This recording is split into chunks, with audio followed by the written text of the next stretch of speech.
11th class बेटा जी, welcome again. तो यार टॉपिक अपना क्या चल रहा है? Transmission of heat. हीट को एक जगह से दूसरी जगह ट्रांसमिट करना। 3 मेथड्स थे, conduction, convection and radiation. Conduction हमने कवर अप किया। कन्वेक्शन में जो बात बताई थी बस वही है यार, उसी को रिपीट कर दूंगा 2 मिनट के लिए। मेन आज का टॉपिक अपना क्या रहेगा? Transmission of heat by radiation. Okay जी। तो ट्रांसमिशन ऑफ हीट की बात चल रही है। हमने बात की कि जी एक होती है कंडक्शन, ठीक है जी, दैट इज डन। अब उसमें जो भी है उस पर बेस्ड क्वेश्चन जो है वो हम कर ही रहे हैं, करते रहेंगे, वो हो गया, ठीक है। उसमें जो था उससे काफी कुछ कवर अप हो गया। दूसरी बात है यार थ्रू कन्वेक्शन। अब कन्वेक्शन में बात हो ही गई थी कि transmission of heat with actual movement of particles. Particles actually move करते हैं। 2 तरह की हो जाएगी। एक हो जाएगी बेटा नेचुरल कन्वेक्शन, और दूसरी जिसको हम कहेंगे फोर्स्ड कन्वेक्शन, ठीक है। Natural convection and forced convection. Forced convection के एग्जांपल दिए थे कि भाई अगर ब्लोअर चलाने लग जाओ रूम में तो एक जगह से दूसरी जगह वो फोर्सफुली मॉलिक्यूल्स मूव कर रहे हैं। बाकी अब इसमें कुछ खास बात नहीं है। एप्लीकेशंस में जो नेचुरल कन्वेक्शन है उसकी एप्लीकेशन में बेटा जो लैंड ब्रिज, सी ब्रिज चलती है, मौसम वगैरह में चेंज होते हैं, तो उसमें कन्वेक्शन का काफी रोल रहता है। ओके, बाकी जितना नोट्स में दिया होगा भाई उसको पढ़ लेना, इसमें कोई खास बात नहीं। हम आज के मेन टॉपिक की ओर बढ़ते हैं। छोटी छोटी बातें आएंगी भाई। पूरा रेडिएशन वाला जो टॉपिक है उसमें कुछ छोटी छोटी सी बातें आती जाएंगी, वो जुड़ती जाएंगी। हर 5-7 मिनट बाद टॉपिक चेंज होने के चांसेस हैं, तो अपने बढ़िया से नोट्स वगैरह प्रिपेयर कर लेना। न्यूमेरिकल में काम आएंगे सारे के सारे फार्मूले, छोड़ूंगा कुछ नहीं, लगभग सारी चीजें मैं कराई दूंगा। तो अगली हेडिंग डाल लो बेटा। कंडक्शन तुमने डाल रखी थी, किया। कन्वेक्शन में मैंने कुछ कराया नहीं ज़्यादा।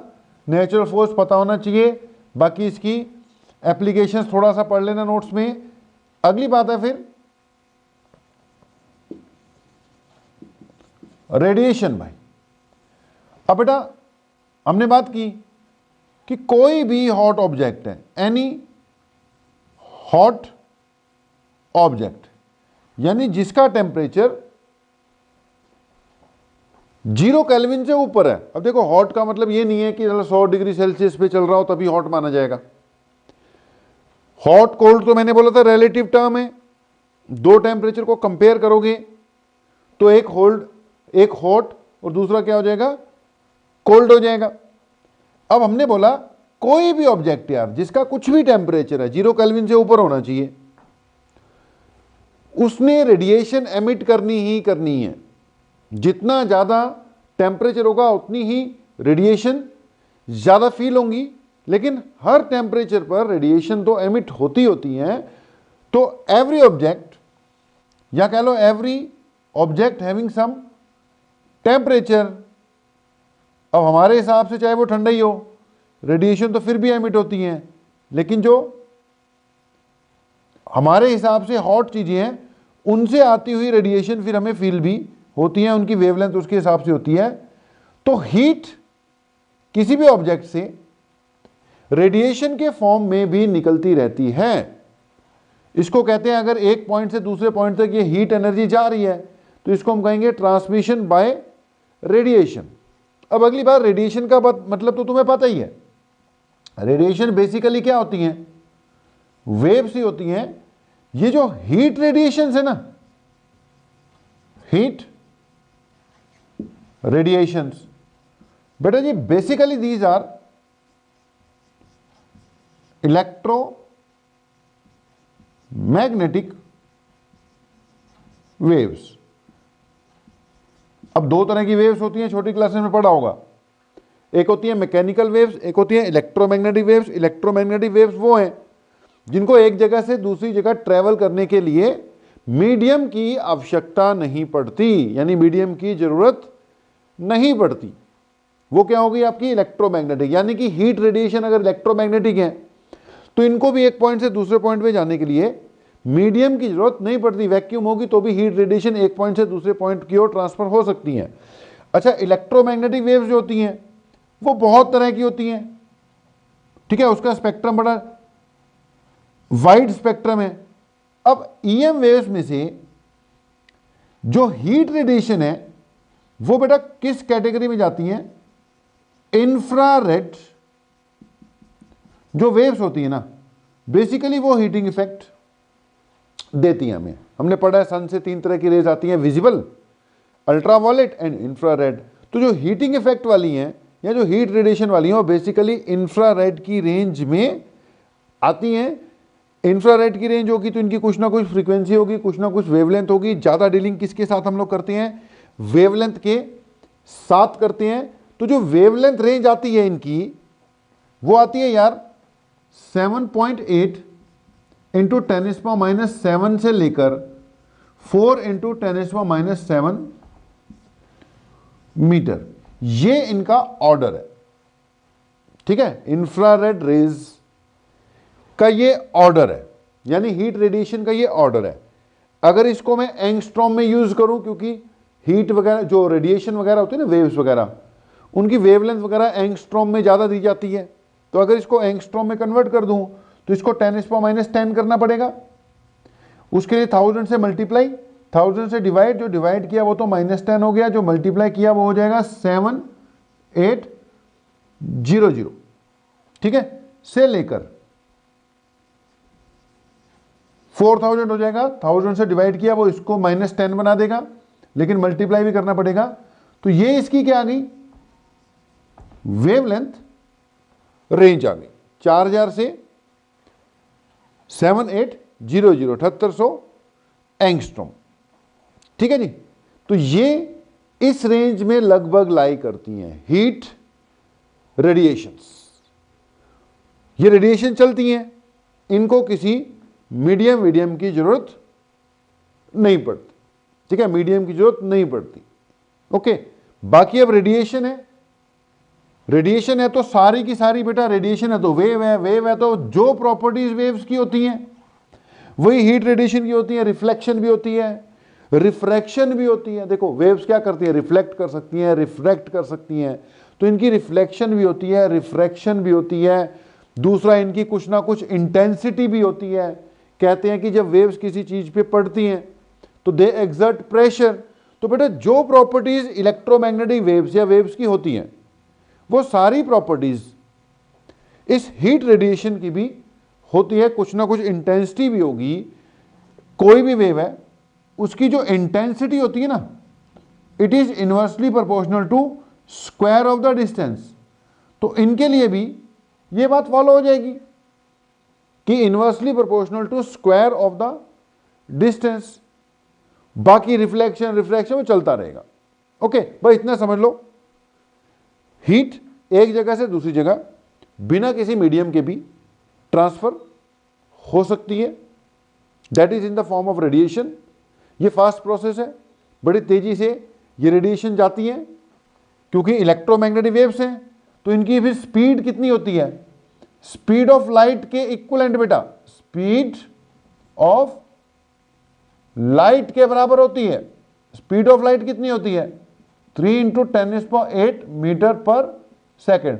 तो इतनी स्पीड से ये मूव करती है, ठीक है जी। वैक्यूम में चलेंगी, फास्ट ट्रांसफर है, ये इसकी वेवलेंथ रेंज है। हर ऑब्जेक्ट जिसका कुछ भी टेम्परेचर है भाई 0 केल्विन से ऊपर होना चाहिए, मान के चलते हैं कि उसमें से हीट रेडिएशन निकलती है, ठीक है जी। अब ये सब बातें थोड़ी बहुत ही आपके नोट्स में दे रखी होंगी, उनको पढ़ना। अब धीरे धीरे आगे बढ़ते हुए सबसे पहले हम डिस्कस करेंगे कि जब ये हीट रेडिएशन किसी मैटर पे पड़ेंगी, किसी भी तरह के मैटर पे आके स्ट्राइक करेंगी तो क्या क्या हो सकता है, ठीक है। तो एक छोटी सी हेडिंग डालना, interaction of heat radiation with matter, ठीक है, छोटी सी हेडिंग डालना। बस ये छोटी छोटी सी बातें ही हैं। मैंने बोला कुछ लॉज आने हैं, कुछ वैल्यूज आनी है, उनको बस आपने नोट वोट करना है, बाकी धीरे धीरे चलता रहेगा प्रोग्राम। तो मैंने क्या बोला, क्या छोटी सी हेडिंग, इंटरेक्शन विद मैटर, ठीक है, interaction of heat radiation with matter, interaction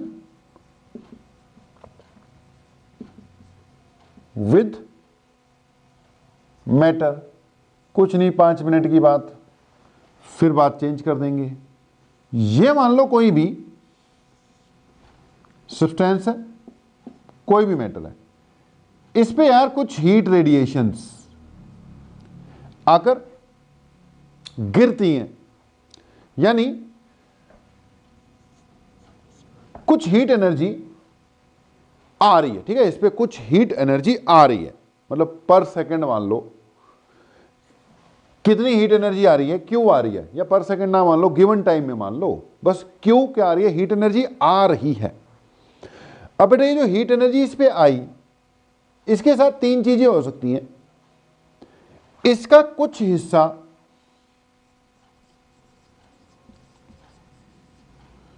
absorb हो सकता है सारी हीट एब्जॉर्ब हो जाए, मटेरियल पे डिपेंड करता है, ठीक है, या हमने बोला कुछ हिस्सा एब्जॉर्ब हो सकता है, उसमें से जो हीट आई कुछ रिफ्लेक्ट भी हो सकता है, ठीक है, कुछ रिफ्लेक्ट होगा, कुछ एब्जॉर्ब होगा, और कुछ आगे ट्रांसमिट हो सकता है, ठीक है, कुछ पार्ट इसका क्या हो गया, एब्जॉर्ब, कुछ पार्ट क्या हो गया, रिफ्लेक्ट, और कुछ पार्ट क्या हो गया, ट्रांसमिट हो गया, कि कुछ तो जी वापस रिफ्लेक्ट ही हो गया, कुछ आगे ट्रांसमिट हो गया, और कुछ इसने क्या कर लिया, एब्जॉर्ब कर लिया, बाहर ही नहीं जाने दिया, ठीक है, एब्जॉर्ब कर लिया। तो ये 3 पार्ट में बांट दिया। ये क्या हुआ, रिफ्लेक्शन हो गई यार, ये रिफ्लेक्टेड एनर्जी हो गई। ये क्या हो गई,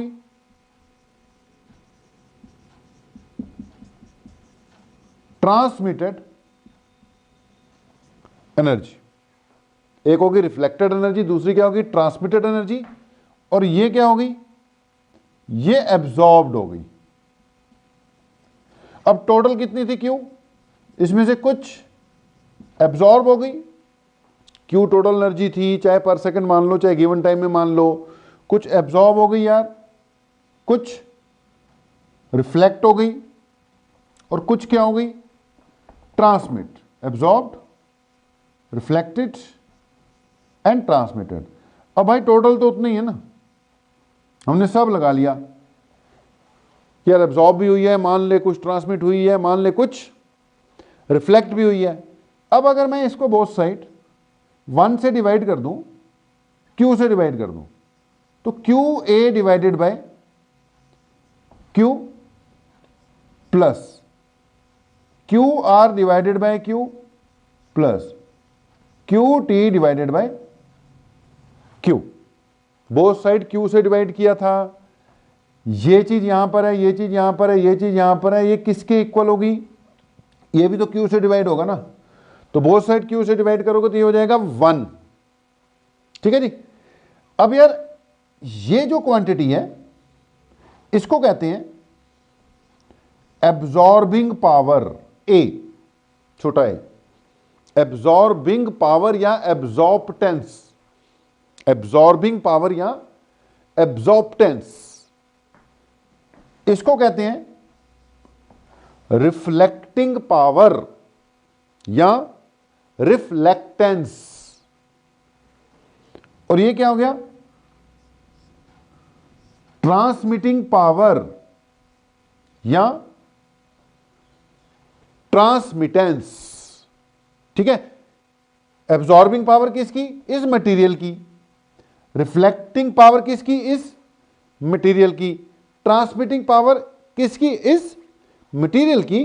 तो इस मटेरियल के 3 कैरेक्टरिस्टिक्स हैं, एक इसका एब्जॉर्प्टेंस, ठीक है, एक इसका क्या जी, एब्जॉर्प्टेंस, एब्जॉर्प्टेंस या एब्जॉर्बिंग पावर। एक इस मटेरियल का क्या हुआ, रिफ्लेक्टेंस या रिफ्लेक्टिंग पावर, और एक इसका क्या जी,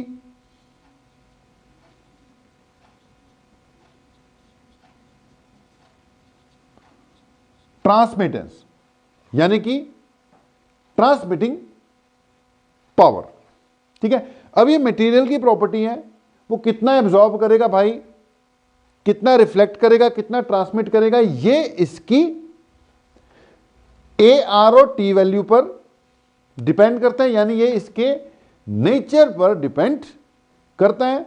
कुछ मटेरियल ऐसे हैं जो बहुत बढ़िया तरीके से रिफ्लेक्ट करते हैं, मतलब टोटल वन आना है, जिसका रिफ्लेक्टेंस बहुत ज्यादा है उसका ए और टी कम हो जाएगा ना।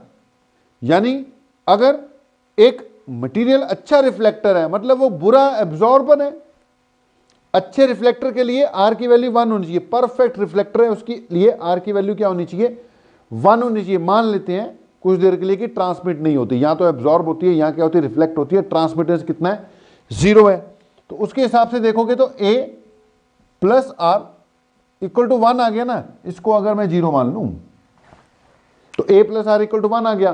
तो कहानी ये है कि जो अच्छे एब्जॉर्बर हैं उनकी ये वैल्यू बढ़ेगी, तो इसको घटना पड़ेगा ना, क्योंकि टोटल तो क्या आना है, 1 ही आना है, टोटल तो 1 ही आना है। अगर मैं इसको ऐसे लिख दूं, R is equal to 1 minus A, ऐसे ही लिखना पड़ेगा। तो जो गुड एब्जॉर्बर है वो उतना ही बैड क्या होगा, रिफ्लेक्टर होगा। या ए इक्वल टू क्या लिखोगे, R minus sorry 1 minus R. ठीक है, तो अगर रिफ्लेक्टेंस ज्यादा है तो एब्जॉर्बनेस क्या होगा, कम होगा। तो छोटी सी बात कि अगर इंटरेक्शन होगी मटेरियल के साथ तो यार एब्जॉर्बनेस भी हो सकती है, रिफ्लेक्टेंस भी, ट्रांसमिटेंस भी। जो अच्छे रिफ्लेक्टर हैं उनका आर वैल्यू ज़्यादा आएगी, ए वैल्यू उतनी कम आ जाएगी। जो अच्छे एब्जॉर्बर्स हैं उनकी ए वैल्यू ज़्यादा आ जाएगी, आर वैल्यू उतनी ही कम आ जाएगी। नोट करो, बातें अभी चलती ही रहेंगी। हाँ जी बेटा यार, अगली बात, ये कुछ टर्म्स हैं भाई, ठीक है, नोट कर लो। ये अलग हेडिंग है, एमिसिव पावर, एब्जॉर्प्टिव पावर, इन सब पे हम आ रहे हैं। इसी से रिलेटेड एक लास्ट में आ जाएगा किरचॉफ्स लॉ, मैंने लिख दिया, इसमें से कोई चीज मिस ना हो जाए। तो सबसे पहली बात यार, एमिसिव पावर, कोई, हमने बोला यार कोई भी ऑब्जेक्ट, ठीक है, अगर उसका कुछ ना कुछ टेम्परेचर, ठीक है, कोई भी ऑब्जेक्ट है यार उसका कुछ ना कुछ क्या है, टेम्परेचर है। मैंने बोला 0 केल्विन नहीं होना चाहिए, ठीक है, तो वो हीट रेडिएशंस एमिट करेगा। अगर उसमें पड़ेंगी हीट रेडिएशंस तो उनको क्या करेगा, वो एब्जॉर्ब करेगा। ठीक है जी, अच्छा, एमिट भी करेगा, एब्जॉर्ब भी करेगा, हर तरह की वेवलेंथ एमिट करेगा, हर तरह की वेवलेंथ एब्जॉर्ब करेगा एक गिवन रेंज में। ठीक है जी। अब एमिसिव पावर बेसिकली है ये जो इससे पहले हमने ट्रांसमिटेंस एब्जॉर्प्टर लिखा था ना, उससे इसको कंफ्यूज नहीं करना, इसको अलग रखना। कोई भी मटेरियल है वो यार हीट रेडिएशन एमिट कर सकता है और वो हीट रेडिएशन एब्जॉर्ब भी कर सकता है। ठीक है जी। अब emissive power denoted by small E, denote किससे करना है इसको, स्मॉल ई। किसी भी मटेरियल की जो एमिसिव पावर है, it is defined as emissive power is defined as amount of heat energy emitted per second per unit area by that surface। कोई भी मटेरियल होगा उसका कुछ ना कुछ सरफेस होगा, यानी कुछ ना कुछ सरफेस एरिया होगा। तो ये क्या है यार, basically it is the amount of heat energy emitted per second per unit area.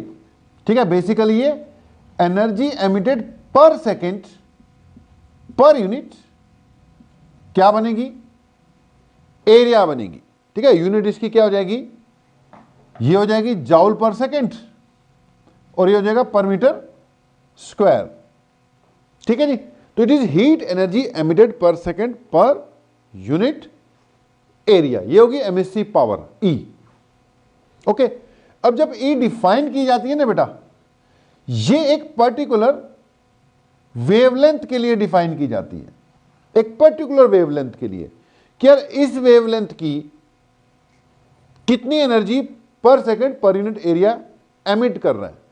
अब जब एक पर्टिकुलर वेवलेंथ लैम्डा की बात करते हैं तो हमें लेना पड़ता है कि यार उस वेवलेंथ से थोड़ी सी आगे वाली भी चल जाएंगी, उस वेवलेंथ से थोड़ी सी पीछे वाले भी चल जाएंगी। पॉइंट सुनना, बड़ा कंफ्यूजिंग बातें हैं कि यार कोई भी मटेरियल है वो हर तरह की रेडिएशंस, हर वेवलेंथ की रेडिएशन वैसे एमिट कर सकता है। जितना उसका टेम्परेचर ज़्यादा होगा उतनी ही कम वाली वेवलेंथ वो ज़्यादा करेगा। वो आगे एक लॉ आना है, वीन्स डिस्प्लेसमेंट लॉ, उसमें बताएंगे हम। फिलहाल मैं बोल रहा हूं हर मटेरियल लगभग हर तरह की वेवलेंथ एमिट कर सकता है। तो जब मैं एमिसिव पावर डिफाइन कर रहा हूं तो मुझे नाम लेना पड़ेगा किस वेवलेंथ की एमिसिव पावर की बात कर रहा हूं। तो उसके लिए मैंने बोला लैम्डा। अब मैंने बोल दिया 4000 एंगस्ट्रॉम वाले के हिसाब से मैं बात कर रहा हूं कि जी 4000 एंगस्ट्रॉम वाली कितनी रेज, कितनी एनर्जी पर सेकंड पर यूनिट एरिया जा रही है, उसको मैं ई लैम्डा बोलूंगा कि एक गिवन वेवलेंथ के लिए। लेकिन अब बेटा 4000 से थोड़ा ऊपर भी चलेगा, 4000 से थोड़ा नीचे भी चलेगा, एक रेंज लेनी पड़ेगी ना। तो इसको कहते हैं ई लैम्डा, यानी emissive power for a particular wavelength. ठीक है, जब पर्टिकुलर वेवलेंथ की बात होती है तो लैम्डा तो वेवलेंथ है ये, लेकिन मुझे मानना पड़ता है कि यार इससे थोड़ा सा कम और इससे थोड़ा सा ऊपर वाले के बीच की रेंज की बात हो रही है। ठीक है जी। तो एमिसिव पावर जब भी बोलेंगे एक गिवन वेवलेंथ के लिए बोलना पड़ता है, और वो जो गिवन वेवलेंथ है उसकी मार्जिन रखी जाती है कि यार इस वेवलेंथ से थोड़ा -½ भी चलेगा, +½ भी चलेगा। ठीक है, इसको वैसे कह देते हैं स्पेक्ट्रल एमिसिव पावर। कौन सी भाई? Spectral emissive power. अगर ओवरऑल बात करनी हो, ओवरऑल, तो फिर इसको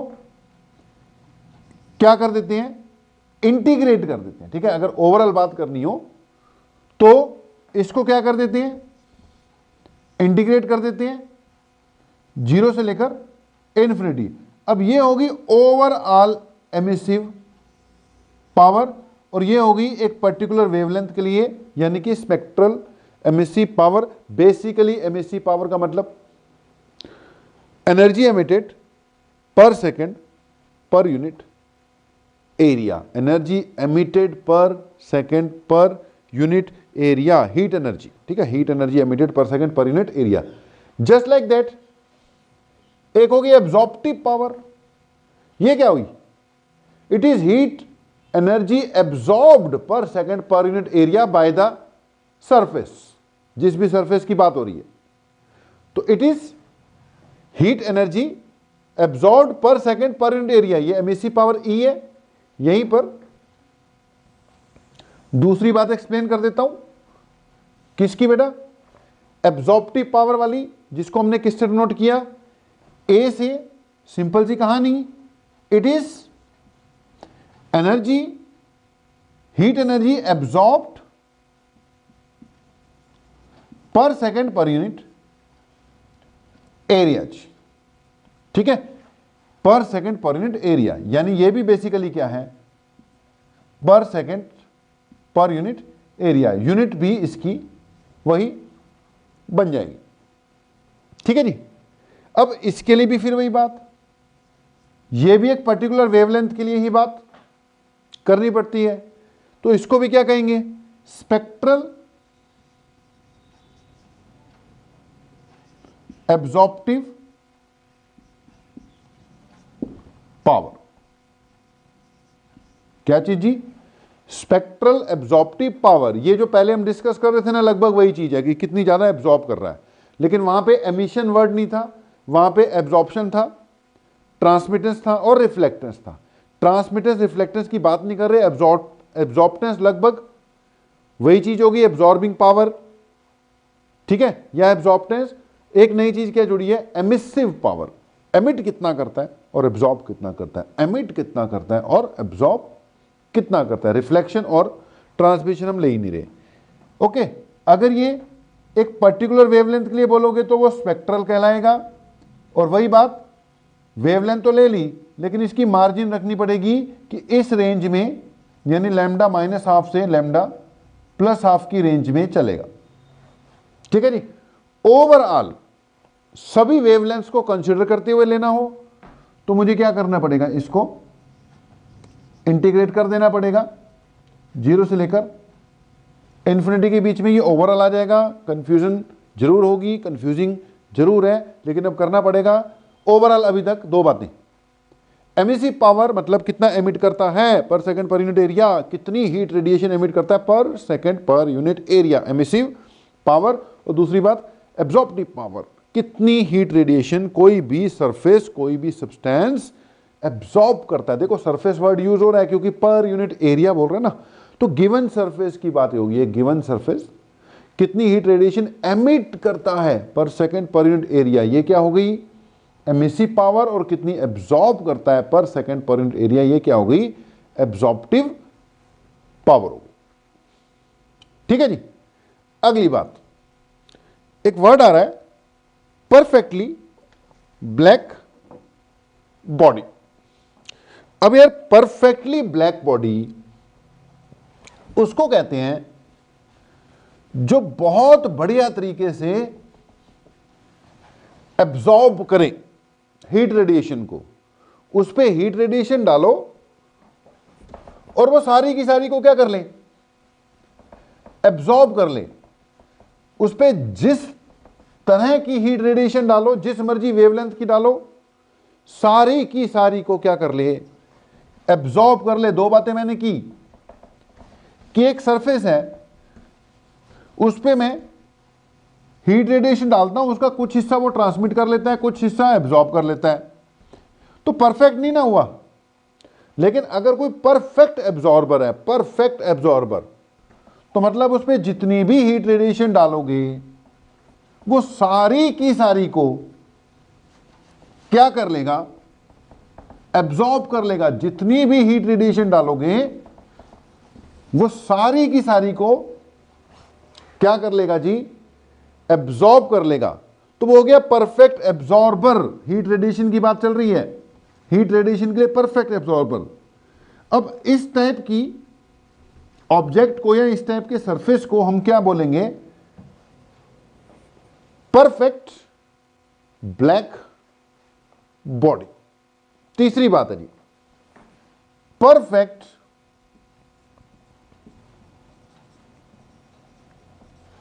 ब्लैक बॉडी। तो क्या हुई जी perfect black body, that surface which absorb all the heat radiation and which absorb all types of heat radiation। all types मतलब भाई जिस मर्जी वेवलेंथ की डाल दे, वो 0 से लेकर इंफिनिटी तक, 0 से लेकर इंफिनिटी तक जो मर्जी वेवलेंथ की वेव डाल दे, उसने इसको क्या कर लेना है, एब्जॉर्ब कर लेना है। वो परफेक्ट एब्जॉर्बर कहलाएगा या परफेक्ट ब्लैक बॉडी कहलाएगा। तो परफेक्ट ब्लैक बॉडी क्या हुआ जी, that material, that surface, that body which absorb all the heat radiation and all types of heat radiation। all मतलब जितनी पड़ेगी वो, और all type मतलब जिस मर्जी वेवलेंथ की पड़े वो। ठीक है जी। जो परफेक्ट ब्लैक बॉडी है उसकी emissive power, emissive power of a perfectly black body, उसको मैं किससे डिनोट करूंगा, कैपिटल ई से। और एब्जॉर्प्टिव पावर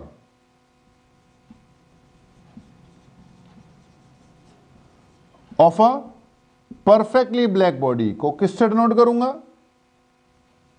कैपिटल ए से। ठीक है, emissive power of perfectly black body capital E और ये कैपिटल ए। अगर ये ब्लैक बॉडी है बेटा, परफेक्टली ब्लैक बॉडी है, तो इसकी एब्जॉर्प्टिव पावर कितनी मानेंगे हम? 1 मानेंगे। 1 एब्जॉर्प्टिव पावर कितनी मानी जाएगी? 1 मानी जाएगी। मतलब परफेक्ट एब्जॉर्बर है जी, सारी की सारी हीट रेडिएशन हर तरह की। बस ये नोट कर लेना जी, परफेक्टली ब्लैक बॉडी की एब्जॉर्प्टिव पावर कितनी होती है? 1 होती है। और उसकी एमिसिव पावर तो कुछ ना कुछ चलो वो आएगी, वो मैक्सिमम मानी जाएगी। ठीक है जी। तो बीच में क्या बात आ गई? Perfectly black body. ठीक है जी। तो कंफ्यूजन मैंने बोला हो सकती है, फिर से सुनो, कोई भी बॉडी है, परफेक्टली ब्लैक बॉडी नहीं, जनरल नॉर्मल बॉडी जो कुछ रिफ्लेक्ट कर सकती है, कुछ एब्जॉर्ब कर सकती है, उसकी जो एमिसिव पावर है उसको किससे नोट किया? ई है क्या? ये energy emitted per second per unit area. Emitted कितनी एमिट करती है? एब्जॉर्प्टिव पावर हो गई एनर्जी एब्जॉर्ब पर second per unit area. Perfectly black body जो हर तरह की रेडिएशन एमिट भी कर सकती है और हर तरह की रेडिएशन एब्जॉर्ब भी कर सकती है, लेकिन डेफिनेशन एब्जॉर्प्शन से होती है कि वो बॉडी जो हर तरह की हीट रेडिएशन और सारी की सारी हीट रेडिएशन एब्जॉर्ब कर ले, वो है परफेक्टली ब्लैक बॉडी। ठीक है जी। परफेक्टली ब्लैक बॉडी की emissive power, emissive power capital E, absorptive power capital A, absorptive power कितनी? 1। अब अगली बात ध्यान देना, ये थोड़ी अलग चीज है, एमिसिविटी। ठीक है जी। एमिसिविटी थोड़ी सी अलग चीज है, ध्यान देना, बहुत जरूरी चीज है। डिनोट करने के लिए इसको तो स्मॉल ई था, ये ई नहीं है, इस सिंबल को कहते हैं एप्सिलॉन। क्या कहते हैं जी इसको? एप्सिलॉन कहते हैं। This symbol is termed as epsilon. ठीक है जी। ई से नोट किया, इसको एप्सिलॉन हम कह देते हैं। ओके। अगली बात ये कि अब हम डिफाइन करने जा रहे हैं एमिसिविटी। ध्यान देना, एक कोई भी बॉडी है यार, मैंने उसकी क्या डिफाइन की? Emissive power. ब्लैक बॉडी नहीं, जनरल, उसकी एमिसिव पावर, इसकी कुछ ना कुछ एब्जॉर्प्टिव पावर भी है। ठीक है। परफेक्ट ब्लैक बॉडी की कैपिटल ई कैपिटल है, उसकी स्मॉल ई स्मॉल है। अब बेटा किसी भी मटेरियल, यानी इसकी एमिसिव पावर तो डिफाइन कर चुका, अब इसकी एमिसिविटी भी डिफाइन की जा सकती है। Emissivity, now emissivity of any body is defined as emissive power of that body divided by emissive power of a perfectly black body. Emissivity of a surface is defined as ratio of emissive power। देखो, इसको emissivity बोल रहा हूं, लेकिन ये किसका ratio है? Emissive power of the body, जिसकी एमिसिविटी डिफाइन कर रहे हो, उसकी emissive power divided by emissive power of a perfectly black body. Emissive power of perfectly black body, मतलब emissivity is defined as E divided by capital E. याद रखना, याद रखना, E divided by capital E. E क्या है? Emissive power उस material की। Epsilon क्या है? एमिसिविटी उस मटेरियल की। दोनों में फर्क है, देख, दोनों ई में फर्क है, ये ई नहीं है, ये एप्सिलॉन है। और कैपिटल ई क्या है? Emissive power of perfectly black body. ध्यान से सुनना, नोट करने वाली बात कि कल को वो एमिसिविटी मांग ले किसकी? परफेक्टली ब्लैक बॉडी की। तो emissivity of perfectly black body वो आ जाएगी यार 1। क्यों?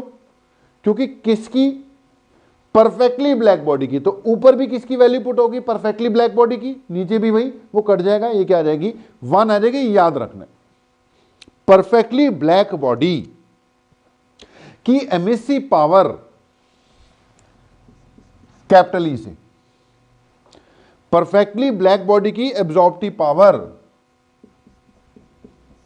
कैपिटल ए से जो कि 1 है। परफेक्टली ब्लैक बॉडी की एमिसिविटी भी कितनी आ जानी है, 1 आ जानी है।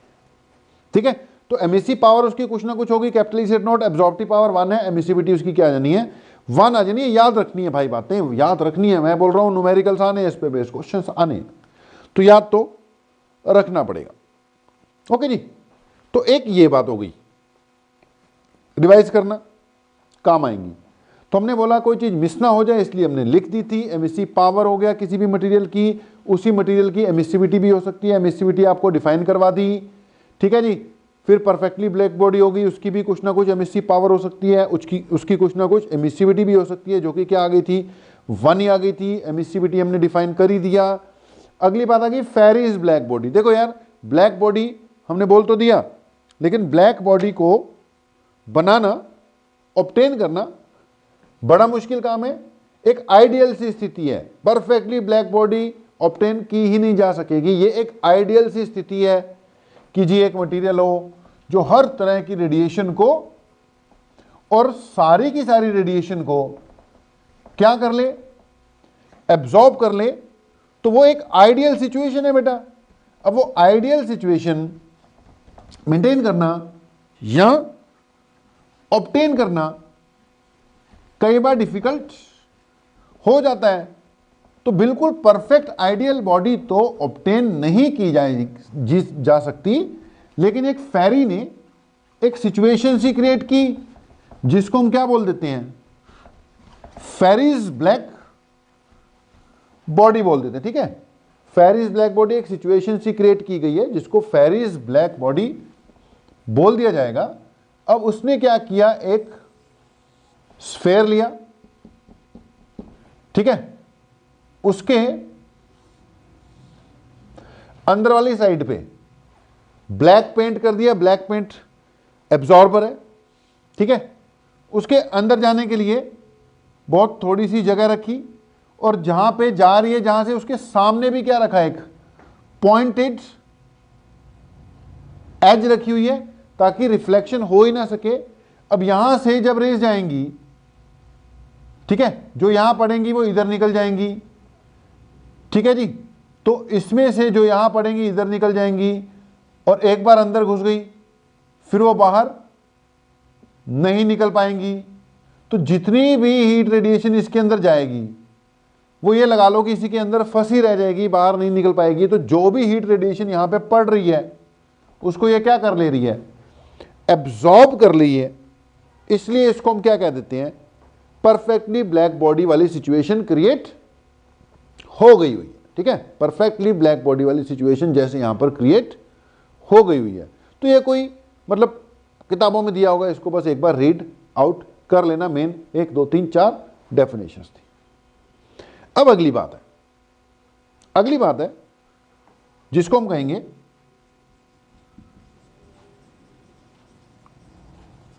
Kirchhoff's law. अब किरचॉफ ने कहां कहां जाके लॉ दे दिए, यहां पे भी एक दे दिया भाई, किरचॉफ लॉ। किरचॉफ लॉ कहता है कि कोई भी सब्सटेंस है, कोई भी सब्सटेंस, अब भाई कोई भी सब्सटेंस होगा तो देख इसकी 3 चीजें हैं, एक एमिसिविटी है, एक एमिसिव पावर है, और एक एब्जॉर्प्टिव पावर है। यह कहता है किरचॉफ लॉ कि कोई भी सब्सटेंस है उसकी एमिसिव पावर और एब्जॉर्प्टिव पावर का रेशियो हमेशा कांस्टेंट रहेगा। ये मटेरियल 1 है, ये मटेरियल 2 है, ये मटेरियल 3 है, इसकी एमिसिव पावर E1 है, A1 है, इसकी एमिसिव पावर E2 है, मान ले, एब्जॉर्प्टिव पावर A2 है, इसकी एमिसिव पावर E3 है, A3 है। तो कहते हैं यार जो मर्जी है, E और A का रेशियो कभी चेंज नहीं होता, हमेशा कांस्टेंट होता है, इन दोनों का कर लेगा तो E1/A1 बनेगा, इन दोनों का करेगा, सेकेंड बॉडी के लिए चले जाओ तो उसकी एमिसिव पावर और उसकी एब्जॉर्प्टिव पावर E2/A2 हो जाएगी। ठीक है, थर्ड वाले पे जाओगे तो ये E3/A, क्या जितनी मर्जी है, एमिसिव और एब्जॉर्प्टिव पावर का रेशियो कभी चेंज नहीं होगा। ये परफेक्टली ब्लैक बॉडी की भी बात कर लो तो उसकी एमिसिव पावर कैपिटल E है, ये कैपिटल A है, ये रेशियो कभी चेंज नहीं होगा। ठीक है जी, ये किरचॉफ लॉ है। अगर हम परफेक्टली ब्लैक बॉडी की बात करें, उसका A1 होता है, तो इसलिए E/A किसी भी मटेरियल का वो किसके इक्वल आ जाएगा, कैपिटल E के इक्वल आ जाएगा। इसमें E क्या है, emissive power of given body, A क्या है, absorptive power of given body, और कैपिटल E क्या है, emissive power of A perfectly black body. ठीक है, अब यहां से कंक्लूजन क्या निकलता है, किरचॉफ लॉ यही है भाई, याद कर लेना, E/A equal to constant, emissive power absorptive power का रेशियो क्या रहेगा, कांस्टेंट रहेगा। ओके, अब यहां से मैंने बोला कंक्लूजन क्या निकलता है, कंक्लूजन ये निकलता है कि भैया जो गुड एमिटर होंगे वो गुड एब्जॉर्बर भी होंगे। Good emitters are also good absorbers, good emitters are also good absorbers. कैसे भाई, E/A कांस्टेंट है ना, ठीक है जी। अब E बड़ा होगा तो A को भी बड़ा होना पड़ेगा ना, तभी तो रेशियो कांस्टेंट रहेगा। E किसी की कम है तो A को भी कम होना पड़ेगा ना, यानी E/A का रेशियो हमेशा क्या आएगा, कांस्टेंट रहेगा। तो पॉइंट ये है कि गुड एमिटर्स जो बहुत बढ़िया एमिट करते हैं रेडिएशन, वो फिर उतनी बढ़िया एब्जॉर्ब भी करते हैं, तभी परफेक्टली ब्लैक बॉडी जो है वो हर तरह की हीट रेडिएशन एब्जॉर्ब करता है, मतलब वो हर तरह की हीट रेडिएशन एमिट भी करता है जी। तो किरचॉफ लॉ में यार इतना ही है, इन पॉइंट्स को नोट करो, अगली बात पे फिर आ रहे हैं। ओके बेटा जी, तो यार अभी हमने क्या किया, किरचॉफ्स लॉ। अब यहां पे ना तीन मेन लॉ है यार, एक किरचॉफ लॉ, एक स्टीफन लॉ, एक आगे जाकर आना है वेन्स डिस्प्लेसमेंट लॉ। ठीक है, किरचॉफ लॉ हो गया कि E/A कांस्टेंट है। अगली बात स्टीफन्स लॉ, ध्यान से सुनना भाई, क्या चीज जी, स्टीफन्स लॉ बहुत काम आएगा। यह स्टीफन्स लॉ कहता है कि अगर कोई परफेक्टली ब्लैक बॉडी है, ठीक है जी, परफेक्टली ब्लैक बॉडी, हमने उसकी अभी अभी क्या पढ़ी, कैपिटल E यानी एमिसिव पावर है ना, परफेक्टली ब्लैक बॉडी है, ये हर तरह की रेडिएशंस एमिट करेगी, और इसकी एमिसिव पावर हमने क्या पढ़ी, कैपिटल E, जो कि क्या होती है, energy emitted per second per unit area, है ना। E क्या है, basically energy emitted per second per unit area. ठीक है जी, इसकी यूनिट क्या बनेगी, एनर्जी अपॉन टाइम वाट पर मीटर स्क्वायर। ओके, कि what is E emissive power. अगर ये छोटा E होता तो ये होता एक ऑर्डिनरी बॉडी की एमिसिव पावर, बात वही, energy emitted per second per unit area. अगर कैपिटल E है तो ये परफेक्टली ब्लैक बॉडी की, ये फिलहाल मैंने क्या बनाई है, परफेक्टली ब्लैक बॉडी बनाई है भाई। तो कैपिटल E क्या है, उसकी energy emitted per second per unit area. अगर ये ऑर्डिनरी बॉडी हो जाए, ये अगर ऑर्डिनरी बॉडी है तो उसकी एमिसिविटी, सॉरी एमिसिविटी अलग चीज है, एमिसिव पावर, एमिसिविटी तो एप्सिलॉन है ना, वो हो जाएगी स्मॉल E। अब स्टीफन्स लॉ क्या कह रहा है? स्टीफन्स लॉ कहता है कि energy emitted per second per unit area by a perfectly black body, किसके लिए बोल रहा है? Perfectly black body. स्टेटमेंट लिख लेना भाई, स्टीफन्स लॉ की स्टेटमेंट क्या कहता है? Energy emitted per second per unit area by a perfectly black body is directly proportional to fourth power of its temperature। भाई ये बॉडी है, चाहे परफेक्टली हो चाहे ना हो, कुछ ना कुछ तो टेम्परेचर होगा, तो इसका टेम्परेचर मान ले T है। तो स्टीफन लॉ कहता है energy emitted per second per unit area by a perfectly black body is directly proportional to fourth power of its temperature. यानी कि ये कहता है E इज इक्वल टू, यहां एक कांस्टेंट आएगा सिग्मा, ये बन गया स्टीफन्स लॉ की स्टेटमेंट। क्रिचॉफ लॉ की स्टेटमेंट थी E by A equal to constant, Stefan law की है E is equal to capital E, देख सिग्मा इंटू टी की पावर 4। यहां पे ये जो सिग्मा है it is known as Stefan's constant, और इसकी वैल्यू भी याद रखनी है 5, 6, 7, 8, 5.6 इंटू 10⁻⁸, 5, 6, 7, 10 की पावर 8। ये इसकी क्या हो जाएगी? वैल्यू हो जाएगी। अच्छा यूनिट यहां से बना सकते हो, यूनिट यहां से क्या बन जाएगी इसकी? E डिवाइडेड बाय T की पावर 4 है ना। E की यूनिट क्या है? वॉट पर मीटर स्क्वायर पर केल्विन की पावर 4 हो जाएगी, ठीक है ना। वॉट पर मीटर स्क्वायर पर केल्विन की पावर 4 ये इसकी यूनिट हो जाएगी। तो इसकी क्या बनाई थी मैंने? वॉट पर मीटर स्क्वायर, और नीचे केल्विन भी है, तो ये बेटा जी इसकी क्या आ जाएगी? यूनिट आ जाएगी, ठीक है ना। वॉट पर मीटर स्क्वायर पर केल्विन, ठीक है। टी की पावर क्या लगनी है यहां पर? 4 लग जानी है। तो fourth power of the temperature. उम्मीद है ये क्लियर हो गया होगा। अब अगली बात सुना ध्यान से, ये तो है यार, अगर बॉडी परफेक्टली ब्लैक बॉडी नहीं है, ऑर्डिनरी बॉडी है, तो ध्यान से सुनना, हमारे पास एक रिलेशन है एमिसिविटी। क्या चीज होती है? E बाय कैपिटल E, ठीक है। एमिसिविटी ऑफ एनी ऑब्जेक्ट क्या होती है?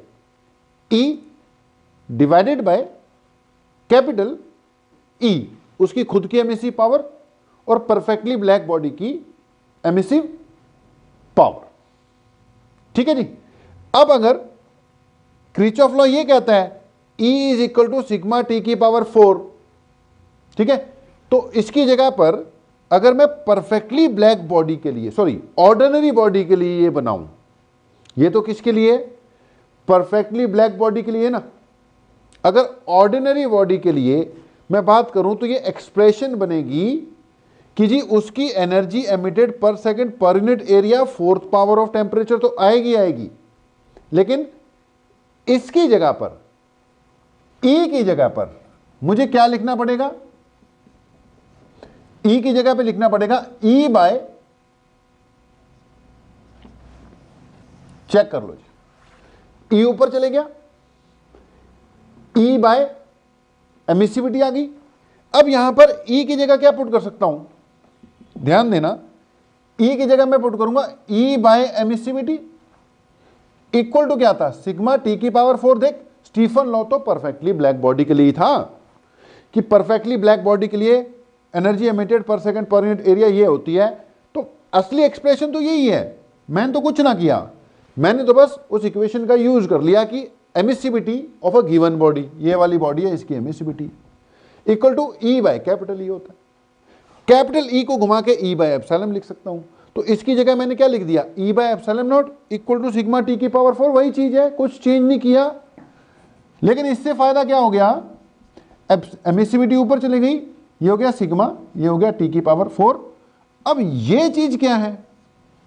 This is energy emitted per second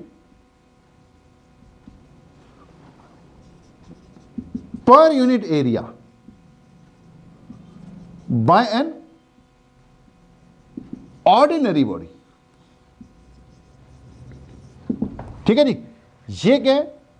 energy emitted per second per unit area by a perfectly black body. लेकिन ये चीज क्या बन गई अब? Energy emitted per second per unit area by a ordinary body. तो भाई जब ऑर्डिनरी बॉडी, क्वेश्चन तो ऑर्डिनरी बॉडी पे ज्यादा आएंगे तो हमें उसकी बीच में क्या इंट्रोड्यूस करवा देनी है? एमिसिविटी इंट्रोड्यूस करा देनी है, तो उस बॉडी की आ जाएगी एनर्जी पर second per unit area.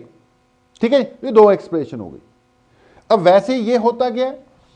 It is energy emitted per second per unit area है ना, ये E। तो E को मैं क्या लिख सकता हूं? ये लिख सकता हूं heat energy emitted per second per unit area. ये किसके इक्वल है? Emissivity into sigma into T की पावर 4। यानी कि यहां से अगर मुझे हीट एनर्जी एमिटेड निकालनी हो गिवन टाइम में, तो मैं क्या करूंगा? ये चीज तो है ही है, T इंटू ए से इसको क्या कर दूंगा? मल्टीप्लाई कर दूंगा। तो ये है energy emitted per second per unit area by a ordinary body. ये है energy emitted in A given time through a given area bye N ordinary body. और अगर ये T नीचे लगा दूं तो Q बाय T हो जाएगा। Q एनर्जी है यार, हीट एनर्जी, T टाइम है, एनर्जी अपॉन टाइम पावर होता है, पावर। तो अगर ये T नीचे ले आऊं तो ये बन जाएगा power equal to emissivity Stefan constant T की पावर 4 इंटू एरिया। ये चीज क्या बनी? Emissive power. ध्यान से सुनो, चार बातें कर दी हमने। ये स्टीफन्स लॉ हो गया। जब स्टीफन लॉ बोला गया तो भैया परफेक्टली ब्लैक बॉडी के लिए ही बोला गया, हो गया। लेकिन ऑर्डिनरी बॉडी भी तो आएगी ना, तो हमने इंट्रोड्यूस करवा दी ऑर्डिनरी बॉडी। ये स्टीफन्स लॉ ऑर्डिनरी बॉडी के लिए बन गया, एमिसिविटी बीच में लग गई। तो ये होगी emissive power of an ordinary body, energy emitted per second per unit area. ये होगी total energy emitted by a given surface area in a given time. ये क्या होगी? Emissive power. इसको मैं क्या बोल दूंगा? Emissive power. It is termed as emissive power. अगली बात नोट कर लेना, इसमें नोट डालकर कि अगर हमें गिवन हो कि एक गिवन बॉडी है, उसका टेम्परेचर है कुछ, लेकिन उसके आसपास का टेम्परेचर दे रखा है। यहां पे हम मान के चल रहे हैं आसपास का टेम्परेचर बस ये लगा ले 0 केल्विन ही है। लेकिन आमतौर पे आसपास का, यानी कि जिस भी चीज की बात चल रही है उसकी जो सराउंडिंग है उसका भी तो कुछ ना कुछ टेम्परेचर होगा ना। तो अगर उसका भी दे रखा हो तो ये जो एक्सप्रेशन है बस T की पावर 4 चेंज हो जाएगा। दिखवा देते हैं कि अगर ये वो बॉडी है, ऑर्डिनरी हो, परफेक्टली ब्लैक बॉडी हो, जो मर्जी हो, अगर परफेक्टली ब्लैक बॉडी होगी तो इसकी जगह 1 पुट हो जाएगा और ये वही बन जाएगा। और अगर ऑर्डिनरी होगी तो एमिसिविटी बीच में इंट्रोड्यूस होगी। तो ये ऑर्डिनरी बॉडी है यार, एमिसिविटी इसकी मान ले क्या है? E है, और E इसकी क्या है? एमिसिव पावर है, यानी कि energy emitted per second per unit area. और इसकी सराउंडिंग जो है उसका यार टेम्परेचर दे रखा है। ये सराउंडिंग, इसका टेम्परेचर T है, सराउंडिंग का टेम्परेचर मान ले कितना दे रखा है? T नॉट दे रखा है बेटा। सराउंडिंग का टेम्परेचर मान लो कितना दे रखा है? T नॉट दे रखा है। तो वैसे एक्सप्रेशन क्या है? E is equal to emissivity sigma T की पावर 4 है ना। अब ये एक्सप्रेशन हो जाएगी T की पावर 4 माइनस T नॉट की पावर 4 हो जाए। It will be T raise to power 4 minus T not की पावर 4। अगर आसपास का टेम्परेचर 0 केल्विन मान लो, ये 0 मान लो, तो वही आ जाएगा। अगर गिवन होगा तो ये एक्सप्रेशन आएगी। सब चीजों का ध्यान रखना है भाई। स्टीफन कांस्टेंट भी क्लियर होना चाहिए। ये 2-4 एक्सप्रेशन है, ये भी क्लियर होनी चाहिए। हमने बोला नोट करते जाओ, बातें अभी और भी हैं। एक छोटी सी बात बेटा, और ये जो अभी चल रहा था इसी से रिलेटेड, स्टीफन लॉ से रिलेटेड ही, इसमें थोड़ा सा स्टीफन लॉ तो अपने पास आ ही गया कि जी जो ई है किसी भी ऑर्डिनरी बॉडी के लिए वो किसके इक्वल है, एप्सिलॉन सिग्मा टी की पावर 4 माइनस टी नॉट की पावर 4, अगर उसके आसपास सराउंडिंग भी कोई ऑब्जेक्ट है। ठीक है, अब इसको हम क्या लिखते हैं, D Q by D T, है ना।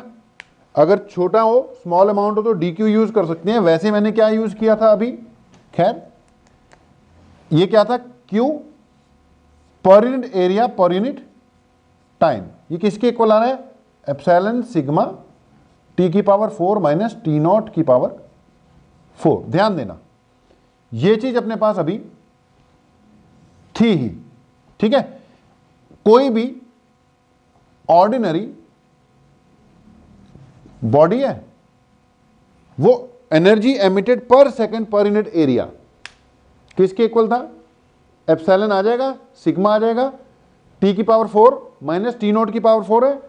टी नॉट क्या है, उसका सराउंडिंग का टेम्परेचर है। अब ध्यान से सुनना, यहां पे एक पॉइंट लेकर आ रहे हैं, rate of loss of heat निकालेंगे। ये वो बॉडी है जिसका टेम्परेचर टी है, surrounding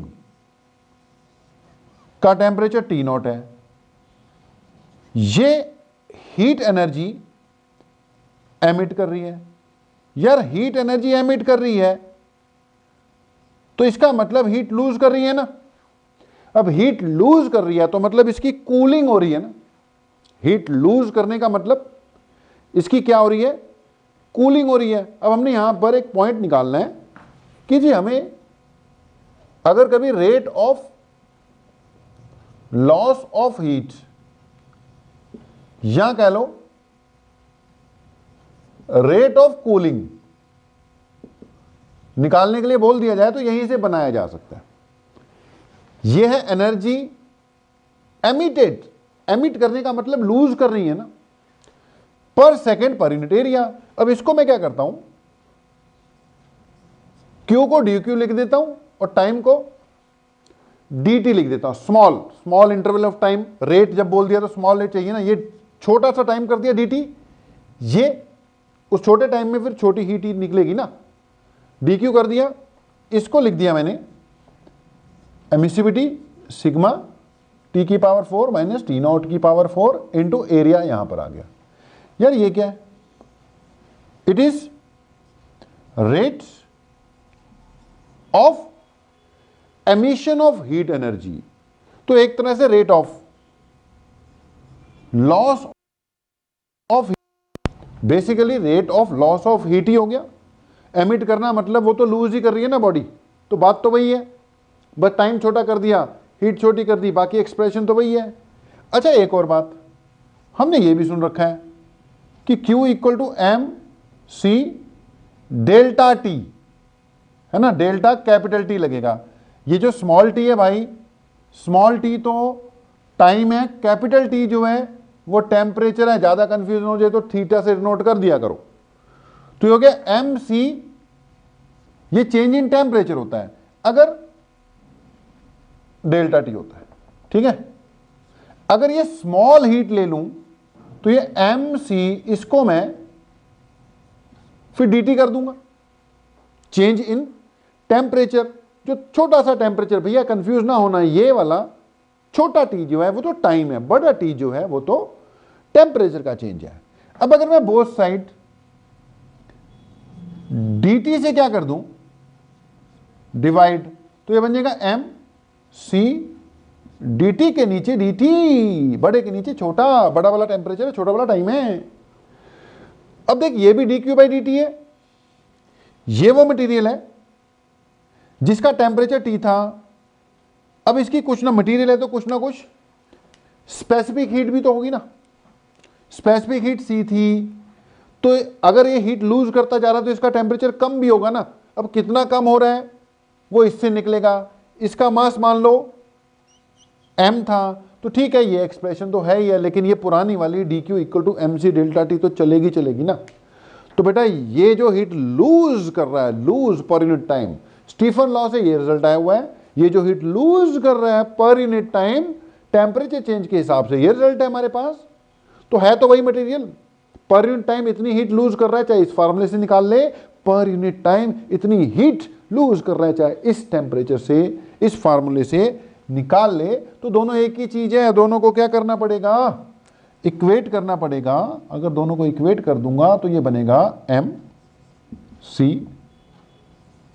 dt by dt equal to epsilon sigma t की पावर 4 माइनस t नॉट की पावर 4 इनटू a। इस चीज को कहते हैं rate of loss of temperature. Basically क्या हुआ, rate of loss of temperature हुआ ना भाई। तो बेसिकली यही क्या है, रेट ऑफ कूलिंग है। बेसिकली यही क्या है बेटा जी, रेट ऑफ कूलिंग है। कल को इस पे बेस क्वेश्चन आ जाएंगे कि जी rate of loss of heat जो है, दो मटेरियल हैं, दोनों का टेम्परेचर T1 T2 है, एरिया A1 A2 है, उनका rate of loss of heat निकालो। तो rate of loss of heat यहां से निकलेगा, उनकी एमिसिविटी दी होगी, ठीक है, सिग्मा तो चलो सबके लिए कांस्टेंट है, टेम्परेचर दिया होगा, एरिया दिया होगा, रेशियोवेशन निकालने होंगे, वो इस एक्सप्रेशन से आ जाएगा। कल को कहेगा कि उसका रेट ऑफ कूलिंग निकालो, रेट ऑफ कूलिंग यानी rate of loss of temperature, temperature किस हिसाब से चेंज हो रहा है, तो उसके लिए ये फार्मूला लग जाएगा, ठीक है। अगर मटेरियल दो कंपेयर करने होंगे, सेम दे रखे होंगे तो उनके m1 m2 लगेंगे, C अगर सेम दे रखे होंगे कट जाएगी, अगर मास और C भी सेम दे रखे हो, एरिया अलग अलग, मतलब इसके हिसाब से कैलकुलेट करना पड़ेगा। तो ये किसकी एक्सप्रेशन निकाल ली यार, रेट ऑफ कूलिंग की। अब लेक्चर बेटा ये वाला लंबा होगा, कोई दिक्कत नहीं है, अब चाहे 1.5 घंटे का हो, चाहे 1.25 घंटे का हो, चाहे 2 का हो जाए। अब जो भी छोटी मोटी बातें हैं ना वो इसी के बीच में इंक्लूड करेंगे, इसको नोट कर लो, आगे अभी बातें और भी आ रही हैं बेटा जी। हाँ जी बेटा यार, तो अभी तक क्या किया हमने, एक तो यार किरचॉफ लॉ किया, परफेक्टली ब्लैक बॉडी क्या है वो देख लिया, स्टीफन्स लॉ हो गया, लास्ट में अब एक वेन्स डिस्प्लेसमेंट लॉ भी आएगा, उसको देखना है हमने, और उसके बाद फिर एक टेम्परेचर ऑफ सन कैसे कैलकुलेट किया करते हैं वो देखेंगे, और लास्ट में बेटा जी एक आ जाएगा आपका न्यूटन्स लॉ ऑफ कूलिंग। तो मतलब अभी काम थोड़ा सा बाकी है। वैसे ये 3 लॉज का सेट है बेटा, किरचॉफ लॉ, रेडिएशन पढ़ोगे ना तो 3 लॉ तो पढ़नी पड़ेंगे, किरचॉफ लॉ पढ़ना पड़ेगा, एक स्टीफन्स लॉ और एक वेन्स डिस्प्लेसमेंट लॉ। अब वेन्स डिस्प्लेसमेंट लॉ से पहले पॉइंट सुनना यार, ये मान लो कोई भी ऑब्जेक्ट है जिसका टेम्परेचर T है, जो कि परफेक्टली ब्लैक बॉडी की तरह बिहेव कर रहा है, तो हमने बोला यार कोई भी परफेक्टली ब्लैक बॉडी जो है वो हर तरह की रेडिएशंस एमिट करती है, हर तरह की मतलब हर तरह की वेवलेंथ, हर तरह की वेवलेंथ मतलब वेवलेंथ 0 से लेके इन्फिनिटी कुछ भी हो सकती है, ठीक है जी। तब लोगों ने क्या किया, किसी perfectly black body type situation को क्रिएट कर कर उसकी एनर्जी डिस्ट्रीब्यूशन नोट की। एनर्जी डिस्ट्रीब्यूशन मतलब अलग अलग वेवलेंथ की कितनी वेव आ रही हैं वो उन्होंने कैलकुलेट किया और एक ग्राफ बनाया। ये वो ग्राफ है जो कह रहा है distribution of energy in the spectrum of a black body, कि perfectly black body type situation create की, वो किस किस तरह की, जितनी भी तरह की वेवलेंथ एमिट कर रही होगी, उन सबको स्टडी किया, नोट किया, एनर्जी, उनकी एनर्जी नोट की। अब ये ग्राफ किस किस के बीच में, एक तरफ है एनर्जी और दूसरी तरफ क्या है, वेवलेंथ। तो ये डिस्ट्रीब्यूशन ये कहती है कि जो एनर्जी या उसकी जो इंटेंसिटी है, जो वेवलेंथ आ रही है, इंटेंसिटी मतलब energy per second per unit area. Basically ये वही है कि पर सेकेंड पर यूनिट एरिया जो एनर्जी आ रही है वो हर एक वेवलेंथ की इक्वल नहीं है। It is not equal for all wavelengths. जो स्मॉल वेवलेंथ्स हैं उनकी एनर्जी मतलब वो कम आ रही हैं, जो स्मॉल वेवलेंथ्स है वो कम आ रही हैं। ये energy actually it is intensity मतलब energy per second per unit area. इससे पता लगेगा ना कौन सी वेवलेंथ कम आ रही है, कौन सी वेवलेंथ ज्यादा आ रही है। तो यार ये कर्व कह रहा है कि एक परफेक्टली ब्लैक बॉडी है, वो हर तरह की रेडिएशंस एमिट कर सकती है, लेकिन बराबर बराबर नहीं कर रही भाई। कुछ कम कर रही है, कुछ ज्यादा कर रही है। जो तो छोटी वेवलेंथ है, कम वेवलेंथ्स, वो कम आ रही हैं, मतलब उनकी energy per second per unit area कम है।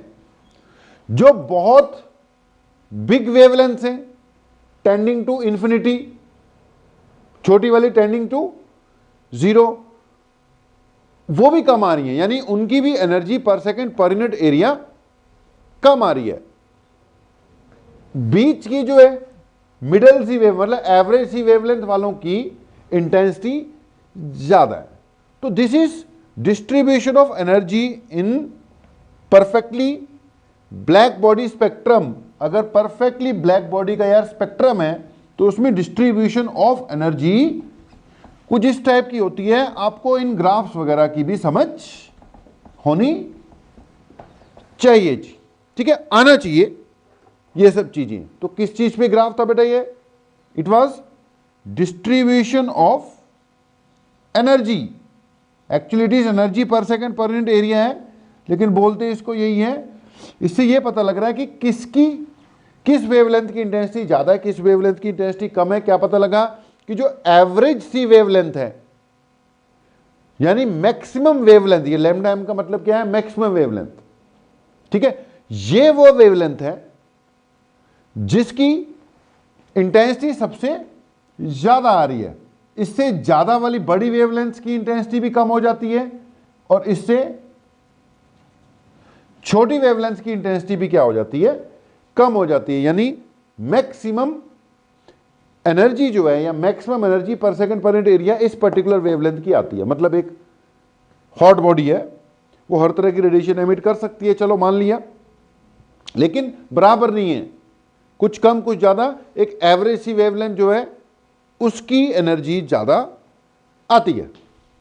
अब लगभग इसी बात पे आधारित वेन्स ने एक लॉ दिया जिसको वेन्स डिस्प्लेसमेंट लॉ कहते हैं।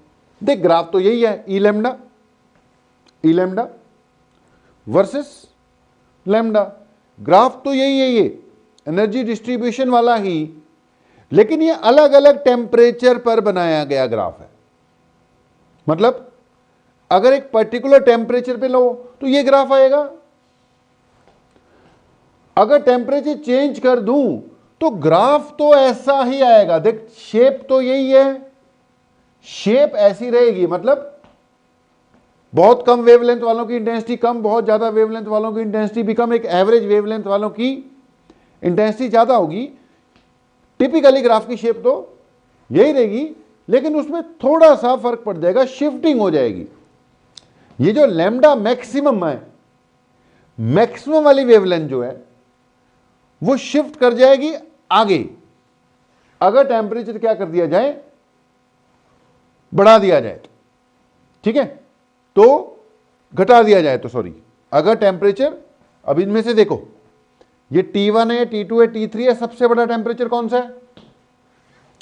T3 है ना, तो T3 सबसे ज्यादा है, तो इसकी पीक जो है लेफ्ट साइड पे देख शिफ्टेड है। मतलब जितना टेम्परेचर ज्यादा होगा, more the temperature laser will be the maximum wavelength. मतलब अगर 100 केल्विन है, मान लो 100 डिग्री सेल्सियस है बॉडी का, 100 केल्विन बॉडी का टेम्परेचर, तो उस वक्त ग्राफ की डिस्ट्रीब्यूशन तो यही है लेकिन जो मैक्सिमम वेवलेंथ है वो एक पर्टिकुलर है।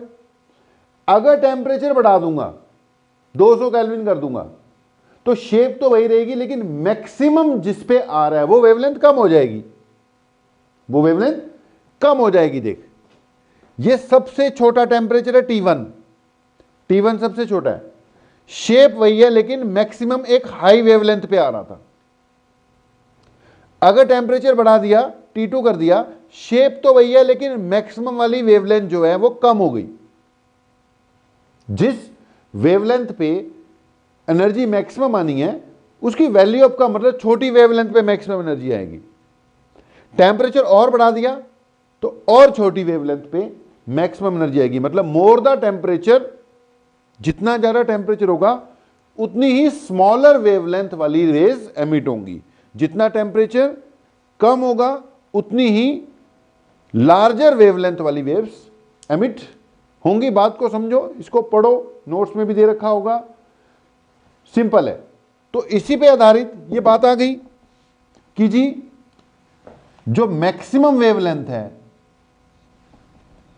कि कौन सी वाली मैक्सिमम वेवलेंथ होगी। यहां पे मैक्सिमम वेवलेंथ का मतलब वैल्यू नहीं है, यहां पे मैक्सिमम लैम्डा एम का मतलब है वो वेवलेंथ जिसपे की मैक्सिमम इंटेंसिटी आ रही है, दैट वेवलेंथ जिसपे मैक्सिमम इंटेंसिटी आ रही है। यहां लैम्डा एम का मतलब बड़ी वेवलेंथ नहीं है, लैम्डा एम का मतलब है वो वेवलेंथ जिसपे की इंटेंसिटी सबसे ज्यादा आ रही है। जितना ज्यादा टेम्परेचर होगा उतनी ही कम वेवलेंथ वाली वेव्स निकलेंगी, यानी कम वेवलेंथ वाली की इंटेंसिटी क्या होगी, ज्यादा होगी। यही वीन्स डिस्प्लेसमेंट लॉ है भाई, यही वीन्स डिस्प्लेसमेंट लॉ है कि जो लैम्डा है it is inversely proportional to temperature, lambda M.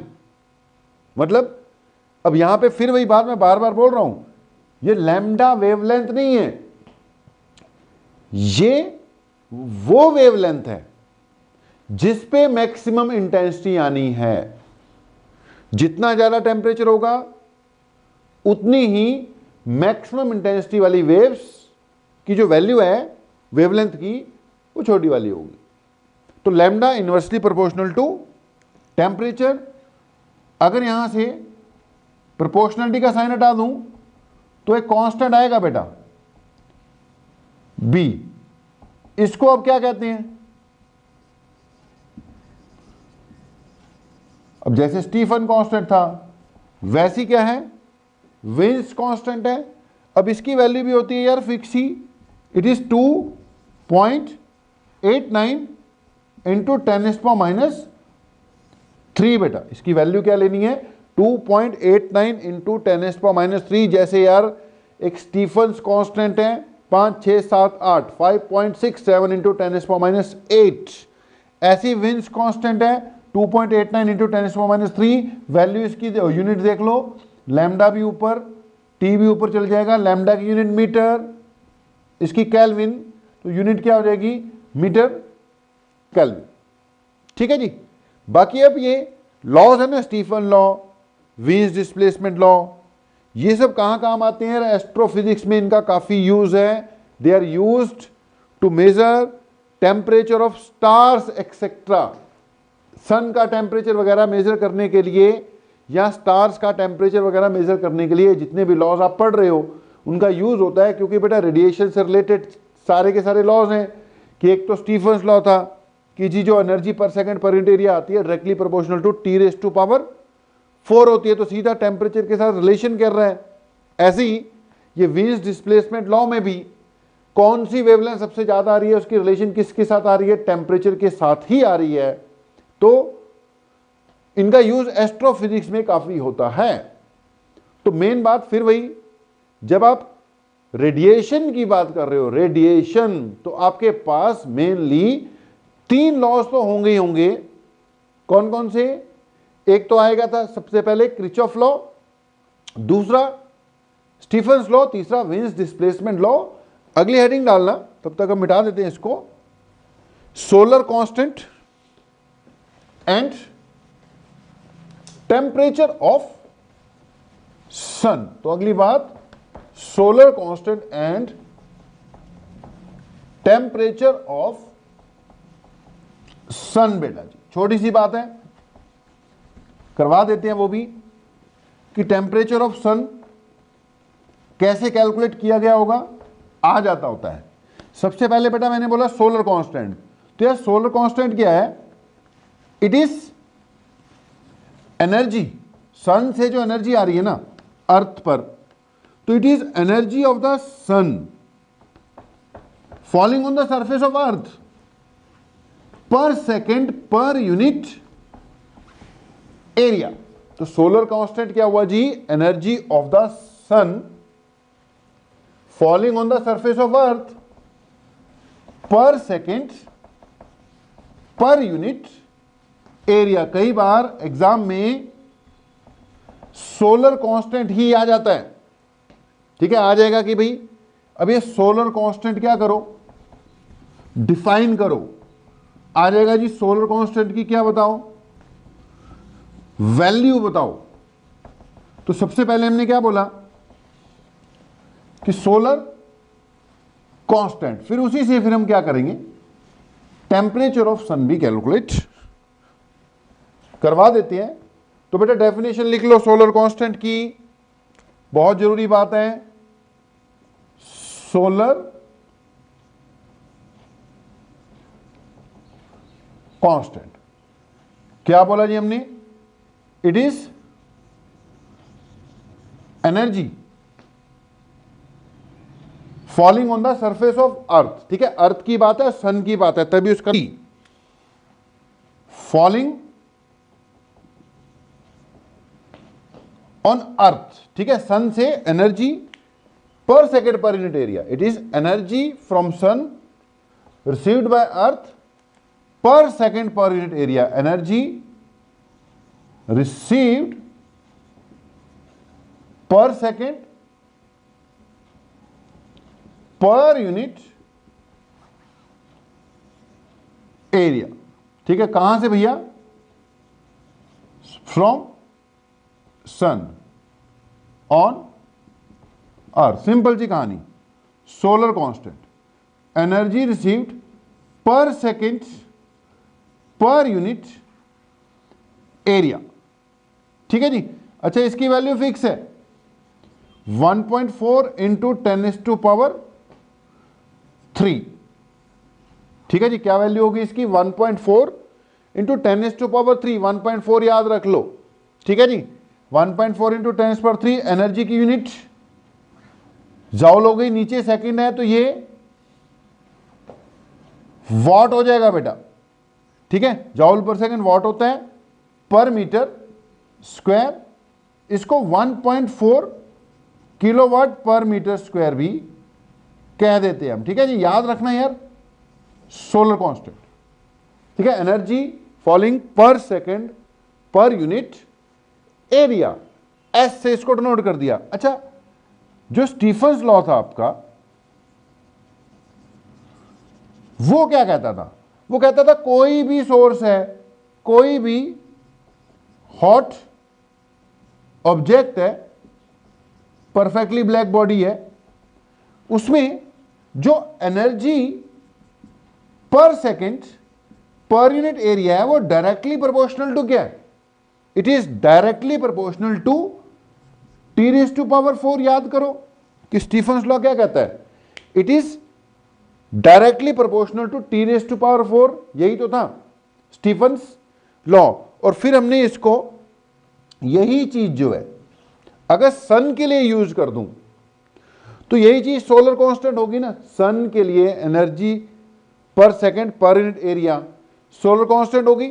अब हमें पता है कि इसको हम, इस चीज को dQ/dt इक्वल टू, यहां पे सिग्मा था, यहां पे T⁴ था, और ये क्या आ गया?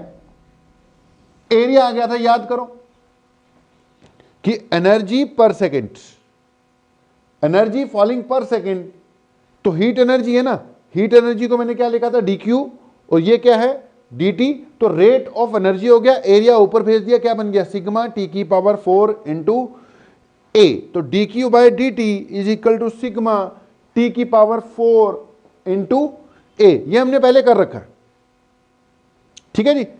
अब अगर ए को नीचे लगा दो तो ये सोलर कांस्टेंट बन जाएगा। वैसे इसको मैंने क्या लिखा, सिग्मा टी की पावर 4 इंटू ए। अभी मिलाते हैं बातों को, ध्यान से सुनना। जब मैं सन की बात कर रहा हूं तो सोलर कांस्टेंट होगी यही चीज, एनर्जी पर सेकंड पर यूनिट एरिया। जब स्टीफन्स लॉ है तो एनर्जी पर सेकंड पर यूनिट एरिया किसके इक्वल है, सिग्मा टी की पावर 4 के इक्वल है। अब मान लो ये सन है यार, ठीक है जी, इसका टेम्परेचर T है, इसका टेम्परेचर कैलकुलेट करने जा रहे हैं हम।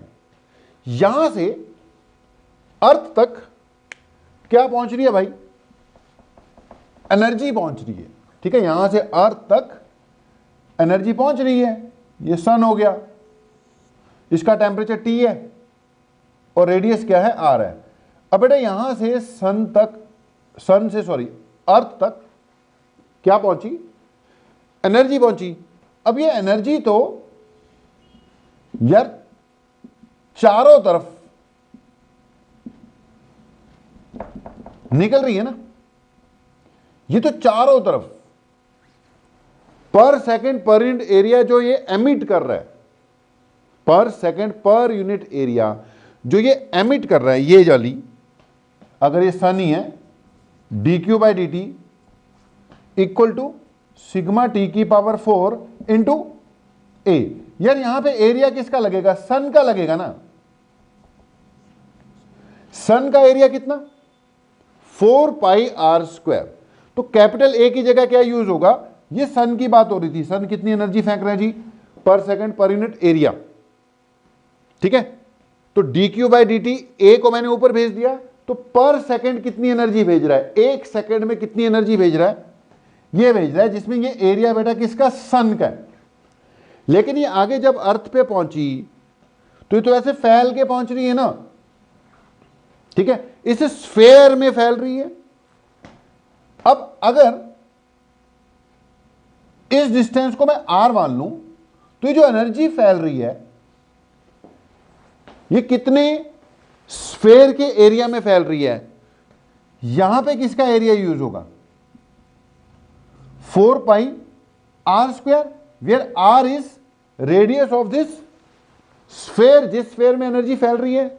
अब मान लो ये अर्थ पे पहुंची, अब जब ये अर्थ पे पहुंची, यहां पहुंची, ये अर्थ ही है मान लो, अर्थ तक पहुंच गई, ठीक है।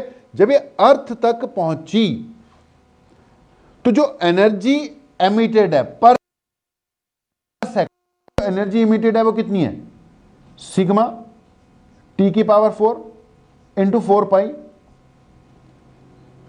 आर स्क्वायर, ठीक है। 4 पाई यहां पे लगेगा कैपिटल आर, समझो बात को, ठीक है जी। अब सोलर कांस्टेंट क्या था, सोलर कांस्टेंट है energy received per second per unit area. इसने फेंकी कितनी, सिग्मा इंटू टी की पावर 4 पाई आर स्क्वायर। बात को समझो, ये है एनर्जी एमिटेड पर सेकेंड है, ठीक है, क्योंकि एरिया इसके साथ मिला दिया हुआ है। देखो ये energy emitted per second per unit area थी, एरिया ऊपर भेज दिया हुआ है, तो ये एनर्जी एमिटेड पर सेकेंड है, किसने भेजी, सन ने। लेकिन जब वो रिसीव हुई तो ये इतने एरिया में फैल के आ रही थी ना। अब हमें क्या चाहिए, एस क्या है, S it is energy received per second. ये एनर्जी पर सेकेंड वो दे ही रहा है, डिवाइडेड बाय पर यूनिट एरिया भी तो लेना पड़ेगा ना, क्योंकि सोलर कांस्टेंट क्या है, एनर्जी रिसीव्ड पर सेकेंड, तो पर सेकेंड तो इतनी वो दे ही रहा है, चल, लेकिन कितने एरिया में दे रहा है, इतने एरिया में दे रहा है ना। हमें तो अर्थ पे इस जगह पे रिसीव हुई है ना, तो वो पर यूनिट एरिया कितनी एनर्जी रिसीव करवा पा रहा है, उसमें फिर इस पूरे एरिया, क्योंकि अर्थ यहां पर है, ये तो चारों तरफ फैला दी ना सन ने, और भी किसी प्लेनेट तक गई होगी एनर्जी। अगर हम अर्थ के हिसाब से देखें तो हमें ये सारी एनर्जी नहीं मिल रही, हमें इसका कुछ हिस्सा ही अर्थ तक पहुंच रहा है ना। अब ये एनर्जी कितने एरिया में फैला रहा है, अगर अर्थ तक पहुंचा इस एरिया में, तो अर्थ पे जब पहुंचेगी तो ये मिलेगी, ये है एनर्जी पर सेकंड, और नीचे ये हो गया जितने एरिया में उसने फेंकी। अब हमने उसको डिवाइड कर दिया तो अर्थ तक पहुंचते पहुंचते पर सेकंड पर यूनिट एरिया कितनी बनी है, 4πr से डिवाइड कर दिया, और इसी को क्या कहते हैं, सोलर कांस्टेंट कहते हैं। यहां से सिग्मा की वैल्यू टी की वैल्यू कैलकुलेट की जा सकती। बात को समझना है भाई, इसमें ये जो एरिया है ना, ये तो जो स्टीफन्स लॉ वाला एरिया है, वो तो सोर्स का सरफेस एरिया होता है कि वो पर सेकंड पर यूनिट एरिया कितनी एनर्जी एमिट कर रहा है, वो उसका एरिया है। लेकिन जो सोलर कांस्टेंट में है वो है कि पर सेकंड पर यूनिट एरिया कितनी रिसीव की। तो भैया वो जितने एरिया में फैल रही थी, जितने पार्ट पे पहुंची, तो हमें इस एरिया से इसको क्या करना पड़ेगा, डिवाइड करना पड़ेगा। इसको थोड़ा सा अगर हम सॉल्व कर लें, थोड़ा सा इसको अगर हम बेटा जी सॉल्व कर लें, जैसे हमारा टारगेट क्या है, ये कैलकुलेट करना। अब ये 4π तो बेटा जी कट ही गए, ठीक है जी। अपने पास क्या बचा, टी की power 4 equal to T raise to power 4 equal to S by sigma, ठीक है, S divided by sigma into R square by R square, नहीं एस बाय सिग्मा छोटा और ऊपर आएगा, ठीक है जी। ये डिस्टेंस है सन का अर्थ से, R square by capital R square. T की अगर वैल्यू निकालना चाहूं तो S by sigma into R square by R square की पावर 1/4 हो जाएगा। अच्छा, ये जितनी भी वैल्यूज हैं बेटा जी, ये सारी की सारी वैल्यूज फिक्स्ड वैल्यूज हैं, ठीक है, लिखवा देता हूं, काम आएंगी। सिग्मा आपको पता ही है, सोलर कांस्टेंट की वैल्यू भी हमने आपको बताई दी, 1.4 किलोवाट, यानी 1.4 इंटू 10⁻³ तो वैल्यू कैलकुलेट करोगे, वैल्यू पुट करोगे तो टेम्परेचर ऑफ सन आ जाएगा जी। अगर मैं स्मॉल आर की बात करता हूं ना, तो इट इज 1.5 इंटू 10⁸ किलोमीटर। कितना, 1.5 इंटू 10⁸ किलोमीटर। एंड अगर रेडियस ऑफ सन की बात करूं तो इट इज 7.0 इंटू 10⁵ किलोमीटर। बाकी solar constant 1.4 into 10⁻³ watt metre था, और सिग्मा आपको पता ही है, ये कितना होता है, 5, 6, 7, 8, 5.67 इंटू 10⁻⁻8 होता है, ठीक है। अच्छा, वैल्यूज पुट करके इसको कैलकुलेट कर दोगे तो यार ये जो टेम्परेचर आएगा सन का, ये 5800 केल्विन के करीब आ जाएगा। और एक्सपेरिमेंटल वैल्यूज में भी इसको अप्रोक्सीमेटली 6000 केल्विन ही मेजर किया गया है। तो यहां से कैलकुलेट किए हुए रिजल्ट लगभग सही रिजल्ट माने गए हैं। तो यार यहीं पर सोलर कांस्टेंट आ गया, यहीं पर कुछ और बातें आ गई, स्टीफन्स लॉ का फिर से यूज हो गया, तो लगभग खत्म बात। अब एक पॉइंट और रह गया जी, Newton's law of cooling, 10 minute का काम है, उसको भी करवा देते हैं। वो स्कूल एग्जाम्स के लिए काफी इंपॉर्टेंट होता है, छोटी सी डेरिवेशन सी है। तो लास्ट बात न्यूटन्स लॉ ऑफ कूलिंग, इसके बाद पूरा थर्मल प्रॉपर्टीज ऑफ मैटर ही क्या हो जाएगा, खत्म हो जाएगा। ये ट्रांसमिशन ऑफ हीट तो होगा ही होगा, थर्मल प्रॉपर्टीज ऑफ मैटर क्या हो जाएगा आपका, क्लोज हो जाएगा। तो अगली हेडिंग डाल लेना भाई, न्यूटन्स लॉ ऑफ कूलिंग बेटा यार। तो अगली बात न्यूटन्स लॉ ऑफ कूलिंग। अच्छा, एक छोटी सी डेरिवेशन टाइप है, 10 मिनट का काम है, स्कूल एग्जाम के लिए काफी इंपॉर्टेंट है, आ जाती होती है। तो न्यूटन ने यार बोला कि अगर कोई ऑब्जेक्ट है, मान लो कुछ भी ऑब्जेक्ट जिसका टेम्परेचर T है और इसकी सराउंडिंग्स है जिसका टेम्परेचर T नॉट है और T greater than T not है, यानी सराउंडिंग का टेम्परेचर इससे क्या है, कम है। तो जाहिर सी बात है इसने हीट लूज करनी स्टार्ट कर देनी है, तो ये हीट लूज करेगा क्योंकि हाई टेम्परेचर से लो टेम्परेचर की और हीट का लॉस होगा। ठीक है जी। अब जैसे भी हो रहा है, conduction, convection, radiation, mainly radiation से ही होगा। ठीक है, सराउंडिंग के साथ जो हीट का लॉस हो रहा है वो मेनली रेडिएशन से होगा, क्योंकि कन्वेक्शन के लिए भी बीच में एयर चाहिए, मान लो वो भी नहीं है, कंडक्शन के लिए तो फिर कॉन्टैक्ट चाहिए, वो भी नहीं है, मेनली रेडिएशन से ही होगा, तो हीट का लॉस होगा। ठीक है जी। अब जो न्यूटन्स लॉ ऑफ कूलिंग है वो क्या कहता है, according to Newton's law of cooling यानी एनएलसी, जो rate of loss of heat है it is directly proportional to temperature difference. भाई जितना टेम्परेचर डिफरेंस ज्यादा होगा उतना ही रेट ऑफ कूलिंग भी ज्यादा होगा। रेट ऑफ कूलिंग मतलब उतनी तेजी से कूलिंग होगी। रेट ऑफ कूलिंग ज्यादा का मतलब कूलिंग उतनी ही फास्ट होगी जी। रेट ऑफ कूलिंग ज्यादा मतलब कूलिंग उतनी ही फास्ट होगी। अब एग्जांपल लो, गर्मियों के दिन है, रूम टेम्परेचर 40 डिग्री सेल्सियस है और जो चाय है, टी का कप, ठीक है, वो मान लो 100 डिग्री सेल्सियस पे है। अब फर्क कितना है 40 और 100 के बीच में? 60 डिग्री सेल्सियस का फर्क है। अब सर्दियों की बात कर ले, रूम टेम्परेचर 10 डिग्री सेल्सियस है, ठीक है, रूम टेम्परेचर, और वो चाय जो है भाई उसका कप जो है उसका टेम्परेचर तो अब भी कितने भाई 100 डिग्री सेल्सियस। तो फर्क देख 60 है, यहां फर्क देख 90 डिग्री सेल्सियस का फर्क पड़ गया। तो यार ज्यादा फास्ट कूलिंग कब होगी? सर्दियों में होगी ना, कि जितना टेम्परेचर डिफरेंस ज्यादा होगा उतनी ही कूलिंग फास्ट होगी। भाई सर्दियों में खाना जल्दी ठंडा हो जाता है, वो जल्दी जल्दी हीट लूज करना शुरू कर देता है, बाहर का टेम्परेचर ज्यादा कम है ना।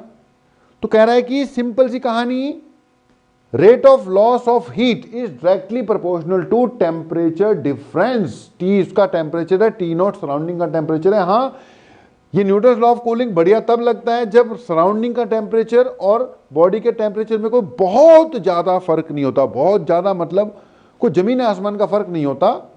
जैसे ये चलेगा, ये 60, 70, 80 डिग्री सेल्सियस का फर्क, 100 डिग्री सेल्सियस का फर्क चलेगा। बहुत ज्यादा फर्क पड़ जाए फिर ये rate of Newton's law of cooling पूरी तरह से वैलिड नहीं रह जाता। तो क्या कहता है Newton's law of cooling, dq by dt यानी rate of loss of heat is directly proportional to t minus T not. अगर इसको थोड़ा सा चलाऊं यार तो ये बन जाएगा dq by dt equal to कोई कांस्टेंट लगा लेता हूं c, ये हो जाएगा t minus T not, c लगा लो, k लगा लो, जो मर्जी लगा लो। अच्छा यहां माइनस लगाना होता है, माइनस इसलिए क्योंकि यार रेट कम होता जाएगा वक्त के साथ, ये टेम्परेचर डिफरेंस कम होता जाएगा। इसका सराउंडिंग का टेम्परेचर टी नॉट है, वो तो लगभग वही रहेगा। ये जो है हीट लूज करके टेम्परेचर कम करता जा रहा है, तो टी माइनस टी नॉट की वैल्यू कम होती जा रही है ना। इधर ये कम होगा तो रेट भी कम हो जाएगा, क्योंकि देख जितना टेम्परेचर में डिफरेंस कम है उतना ही रेट भी कम है ना।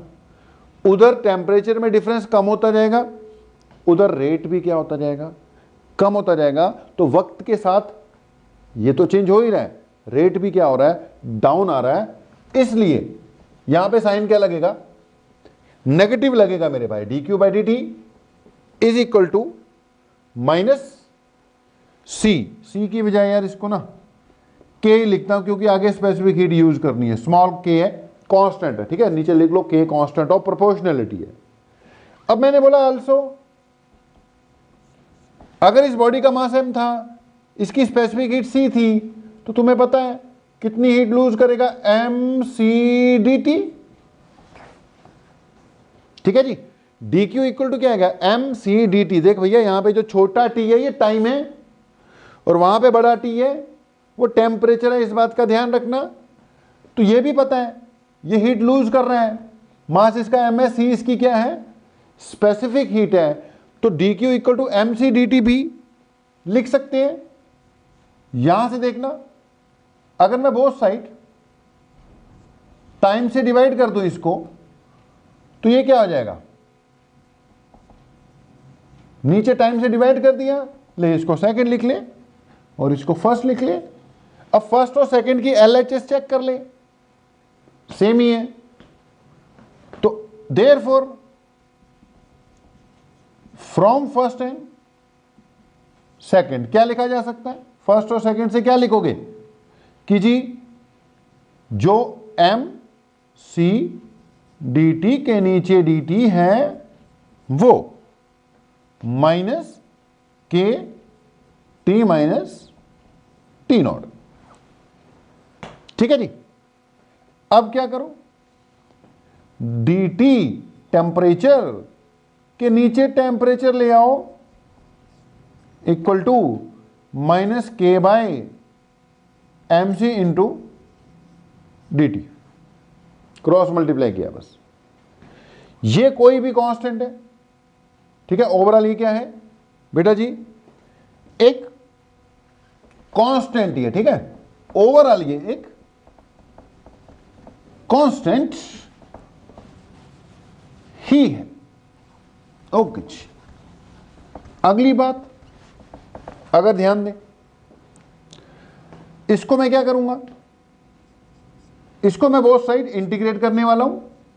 ये डी टी है, ये टी माइनस टी नॉट है, इक्वल टू माइनस, ये कोई भी कांस्टेंट है, इसको मैंने अभी कैपिटल के लिख दिया यार, ठीक है, या के डैश लिख दिया, के डैश लिख लेता हूं, चल के छोटा बड़ा एक जैसे ही नजर आता है।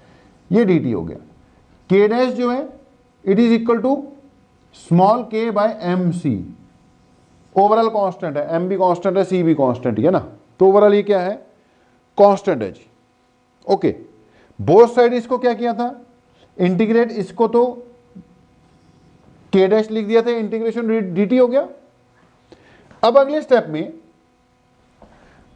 Integration of 1 by X with respect to X, log X होती है। ये dt तो कह रहा है किसके रिस्पेक्ट में करना है, तो dx का रोल प्ले कर रहा है, ये x का रोल प्ले कर रहा है। तो टेम्परेचर है, ये भी टेम्परेचर है, इसकी इंटीग्रेशन करेंगे तो बनेगी log ऑफ x के हिसाब से t minus T not equal to minus K dash, तो कांस्टेंट है ये, इसकी इंटीग्रेशन क्या आ जाएगी dt प्लस क्या आएगा,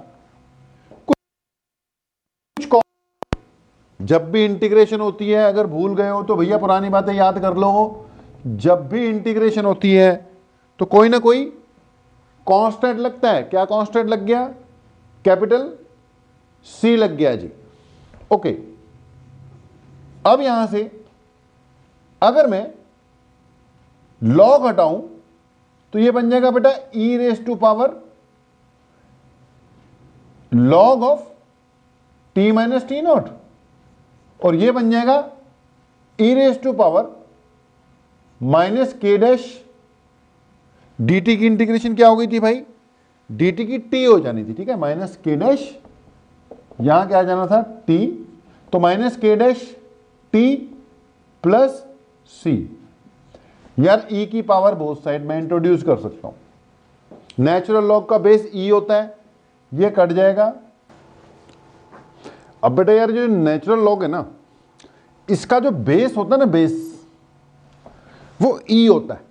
अगर LOG लॉग लिखा हो तो उसका बेस 10 होता है, आपको पहले भी बताया हुआ है। नेचुरल लॉग आएगा, इंटीग्रेशन से जब भी आएगा नेचुरल लॉग आएगा, तो इसका बेस e होता है।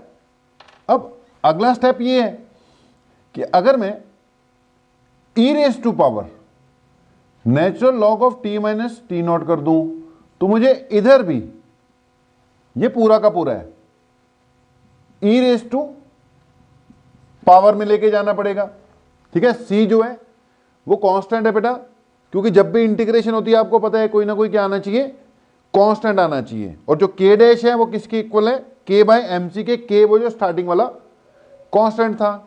अब बेटा जी ये ई है और ये लॉग है जिसका बेस ई है, ये कट जाते होते हैं, ये बचेगा, ये स्टेप है भाई, अब समझने पड़ेंगे। इसको क्या लिख सकता हूं, अगर मान लो कहीं लिखा हुआ x की पावर a प्लस बी, तो इसको क्या लिख सकते हैं भाई, x की पावर a इंटू एक्स की पावर b। अब ये a मान लो, इसको b मान लो, तो इसको क्या लिखा जाएगा, e raise to power minus k dash t into e raise to power c। ठीक है जी। अब ये अपने आप में क्या है, एक कांस्टेंट है, देखो पता नहीं कितने कांस्टेंट आ गए। सबसे पहला कांस्टेंट k डैश जो कि k बाय एम सी है, उसके बाद अब e की पावर जो c है, इसको भी कुछ क्या मान सकते हो, कांस्टेंट मान सकते हो। अब ये जो बेटा एक्सप्रेशन है ना, अब ये नहीं है कि इसके कांस्टेंट सारे याद रखने पड़ेंगे, इसमें फाइनली एक ना रिजल्ट बनवाना है हमने आपको। और ये डेरिवेशन आपके स्कूल वगैरह वाले एग्जाम जो होते हैं ना, जो सब्जेक्टिव एग्जाम है, उसमें आ सकती है, इसलिए मुझे करानी पड़गी सारी की सारी। तो कांस्टेंट काफी इन्वॉल्व हो रहे हैं, बस ध्यान रखना किसको क्या कांस्टेंट माना हमने।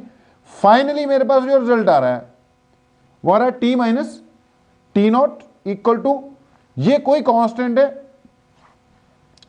e की power minus K dash T. Okay, यहां इसको लिख सकता हूं t is equal to T not C dash, ये उधर जाके टी नॉट प्लस हो जाएगा ना, तो T not plus C dash E की power minus K dash T. ठीक है जी। वैसे ये भी क्या है, अपना रिजल्ट है कि ये of temperature, difference of temperature किस किस के बीच में, ऑब्जेक्ट के टेम्परेचर और सराउंडिंग के टेम्परेचर के बीच का डिफरेंस, जो कि किसके इक्वल आ गया ये difference, C dash E raise to power minus K dash T. यानी कि जो डिफरेंस ऑफ टेम्परेचर है वो आ गया सी डैश डिवाइडेड बाय ई की पावर के टी। ओके, ये फाइनल रिजल्ट है। अब पहले तो स्टार्टिंग से थोड़ी सी क्या मारो रिवीजन, यार कर क्या रहे हो, न्यूटन्स लॉ ऑफ कूलिंग। क्या कहते हैं न्यूटन्स लॉ ऑफ कूलिंग, कि जी अगर एक ऑब्जेक्ट है, एक बॉडी है, उसका कुछ ना कुछ टेम्परेचर है, उसकी सराउंडिंग का भी कुछ ना कुछ क्या होगा, टेम्परेचर होगा। अब सराउंडिंग का टेम्परेचर अगर उससे कम है तो it will lose heat. Heat lose करने को क्या बोल रहे हैं हम, कूलिंग। तो it will lose heat, it will cool down. अब जो रेट ऑफ कूलिंग या कह लो rate of loss of heat है, जिसको हमने dq बाई dt से डिनोट किया, तो सिंपल सी बात न्यूटन्स लॉ ऑफ कूलिंग में ये है कि रेट ऑफ कूलिंग कह लो या rate of loss of heat कह लो, it is directly proportional to temperature difference.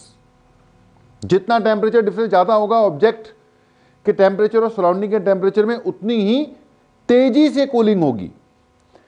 और उसमें बात क्या निकली कि भाई जैसे जैसे वक्त बीतता जाएगा वो हीट लूज करके टेम्परेचर डाउन करवाता जाएगा, उसका टेम्परेचर सराउंडिंग की ओर बढ़ता जाएगा।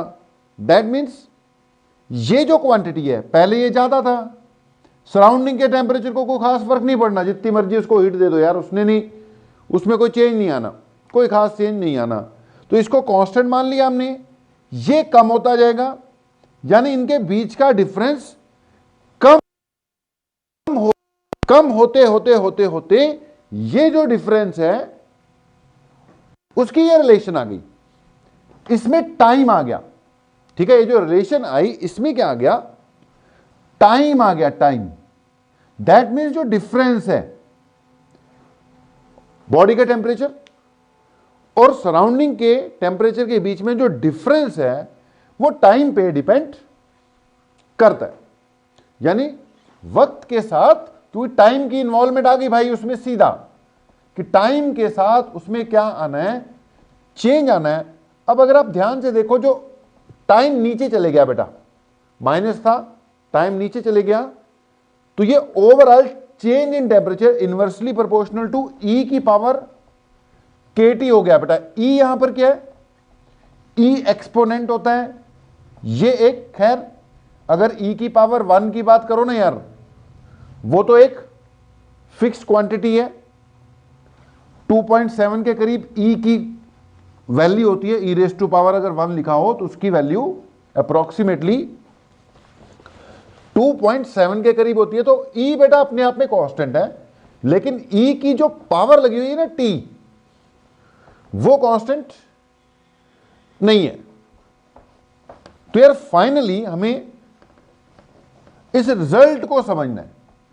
मैंने फिर से बोला, कंक्लूजन क्या है कि जी रेट ऑफ कूलिंग किस स्टेटमेंट आनी चाहिए, dq by dt is directly proportional to difference of temperature. ठीक है जी। और फाइनली टेम्परेचर कम होता जाएगा। अब कितना कम होगा उसकी अपने पास रिलेशन आ चुकी है, यह कोई कांस्टेंट है, नीचे क्या है, e की पावर k इंटू टी। अब ध्यान से सुनना, अगर नीचे वाली चीज बढ़ती जाए तो यह चीज घटती ही जाएगी। अब e एक पॉजिटिव कांस्टेंट होता है, इसकी पावर t है, तो ध्यान से सुनना, अगर t इंक्रीज होगा यानी टाइम बीतेगा, ठीक है। स्टार्टिंग जब थी, जब t इक्वल टू क्या था, 0 था, स्टार्टिंग में t इक्वल टू 0, किसी भी चीज की पावर 0 कर दो, ये 0 कर दी मैंने, ठीक है, तो 1 हो जाएगा। e की पावर 0, किसी भी चीज की पावर 0, भाई मैथ्स का रूल है, वो 1 हो जाता है। ये 1 हो गया, तो t इक्वल टू 0 पे जो भी टेम्परेचर डिफरेंस था वो कांस्टेंट था, यानी t minus T not equal to एक, जो भी है कांस्टेंट वाली क्वांटिटी थी कि स्टार्टिंग में इतना टेम्परेचर डिफरेंस था। फिर वक्त बढ़ता जाएगा यानी t इंक्रीज होगा, 0 से आगे बढ़ा। ध्यान से समझना बात को, स्टार्टिंग में जब हमने शुरुआत की, बॉडी का टेम्परेचर T और सराउंडिंग का टेम्परेचर T नॉट, इन दोनों के बीच में जो भी डिफरेंस है वो रहा होगा, है जी, ठीक है। एक कांस्टेंट C है, इसकी वैल्यू क्या है, अब वो पीछे जैसे जैसे कांस्टेंट बने थे उसको देखना पड़ेगा। हमने बोला स्टार्टिंग में ये कहानी है, टेम्परेचर डिफरेंस इतना है। अब जैसे जैसे टाइम इंक्रीज होगा तो e की पावर kT, ये जो वैल्यू है ये भी क्या हो जाएगी, इंक्रीज होगी। अब ये इंक्रीज हुआ, ये नीचे है ना भाई, तो इससे क्या हुआ, डेल्टा टी क्या होगा, डिक्रीज होगा। अब डेल्टा टी डिक्रीज होते होते होते फाइनली क्या हो जाएगा, 0। लेकिन पॉइंट ये है, delta T will tends to 0 when e की power kT tends to infinity. भाई नीचे इंफिनिटी आएगा तभी ये रिजल्ट क्या आएगा, 0 आएगा। हमने बोला ये बढ़ते बढ़ते बढ़ते बढ़ते बढ़ते इतना बढ़ जाएगा कि घट जाएगा, लेकिन हम इसको अगर 0 करना चाहते हैं तो नीचे वाली वैल्यू क्या करनी पड़ेगी, इनफाइनाइट। अब e की पावर kT इनफाइनाइट करने के लिए हमें टाइम को क्या करना पड़ेगा, इनफाइनाइट करना पड़ेगा। पॉइंट में क्या समझाना चाहता हूं, मैं समझाना चाहता हूं कि टाइम बढ़ता रहेगा, यह डिफरेंस कम होता रहेगा, लेकिन यह डिफरेंस कम होते होते होते होते होते होते 0 तब होगा जब टाइम कितना हो जाएगा, इनफाइनाइट टाइम होगा। That means delta T will be 0 when time becomes infinite, यानी t minus t naught will be 0 when time becomes infinite, यानी t is equal to t naught when time becomes infinite। अब भैया infinite time कभी होगा नहीं और t equal to T not कभी होगा नहीं।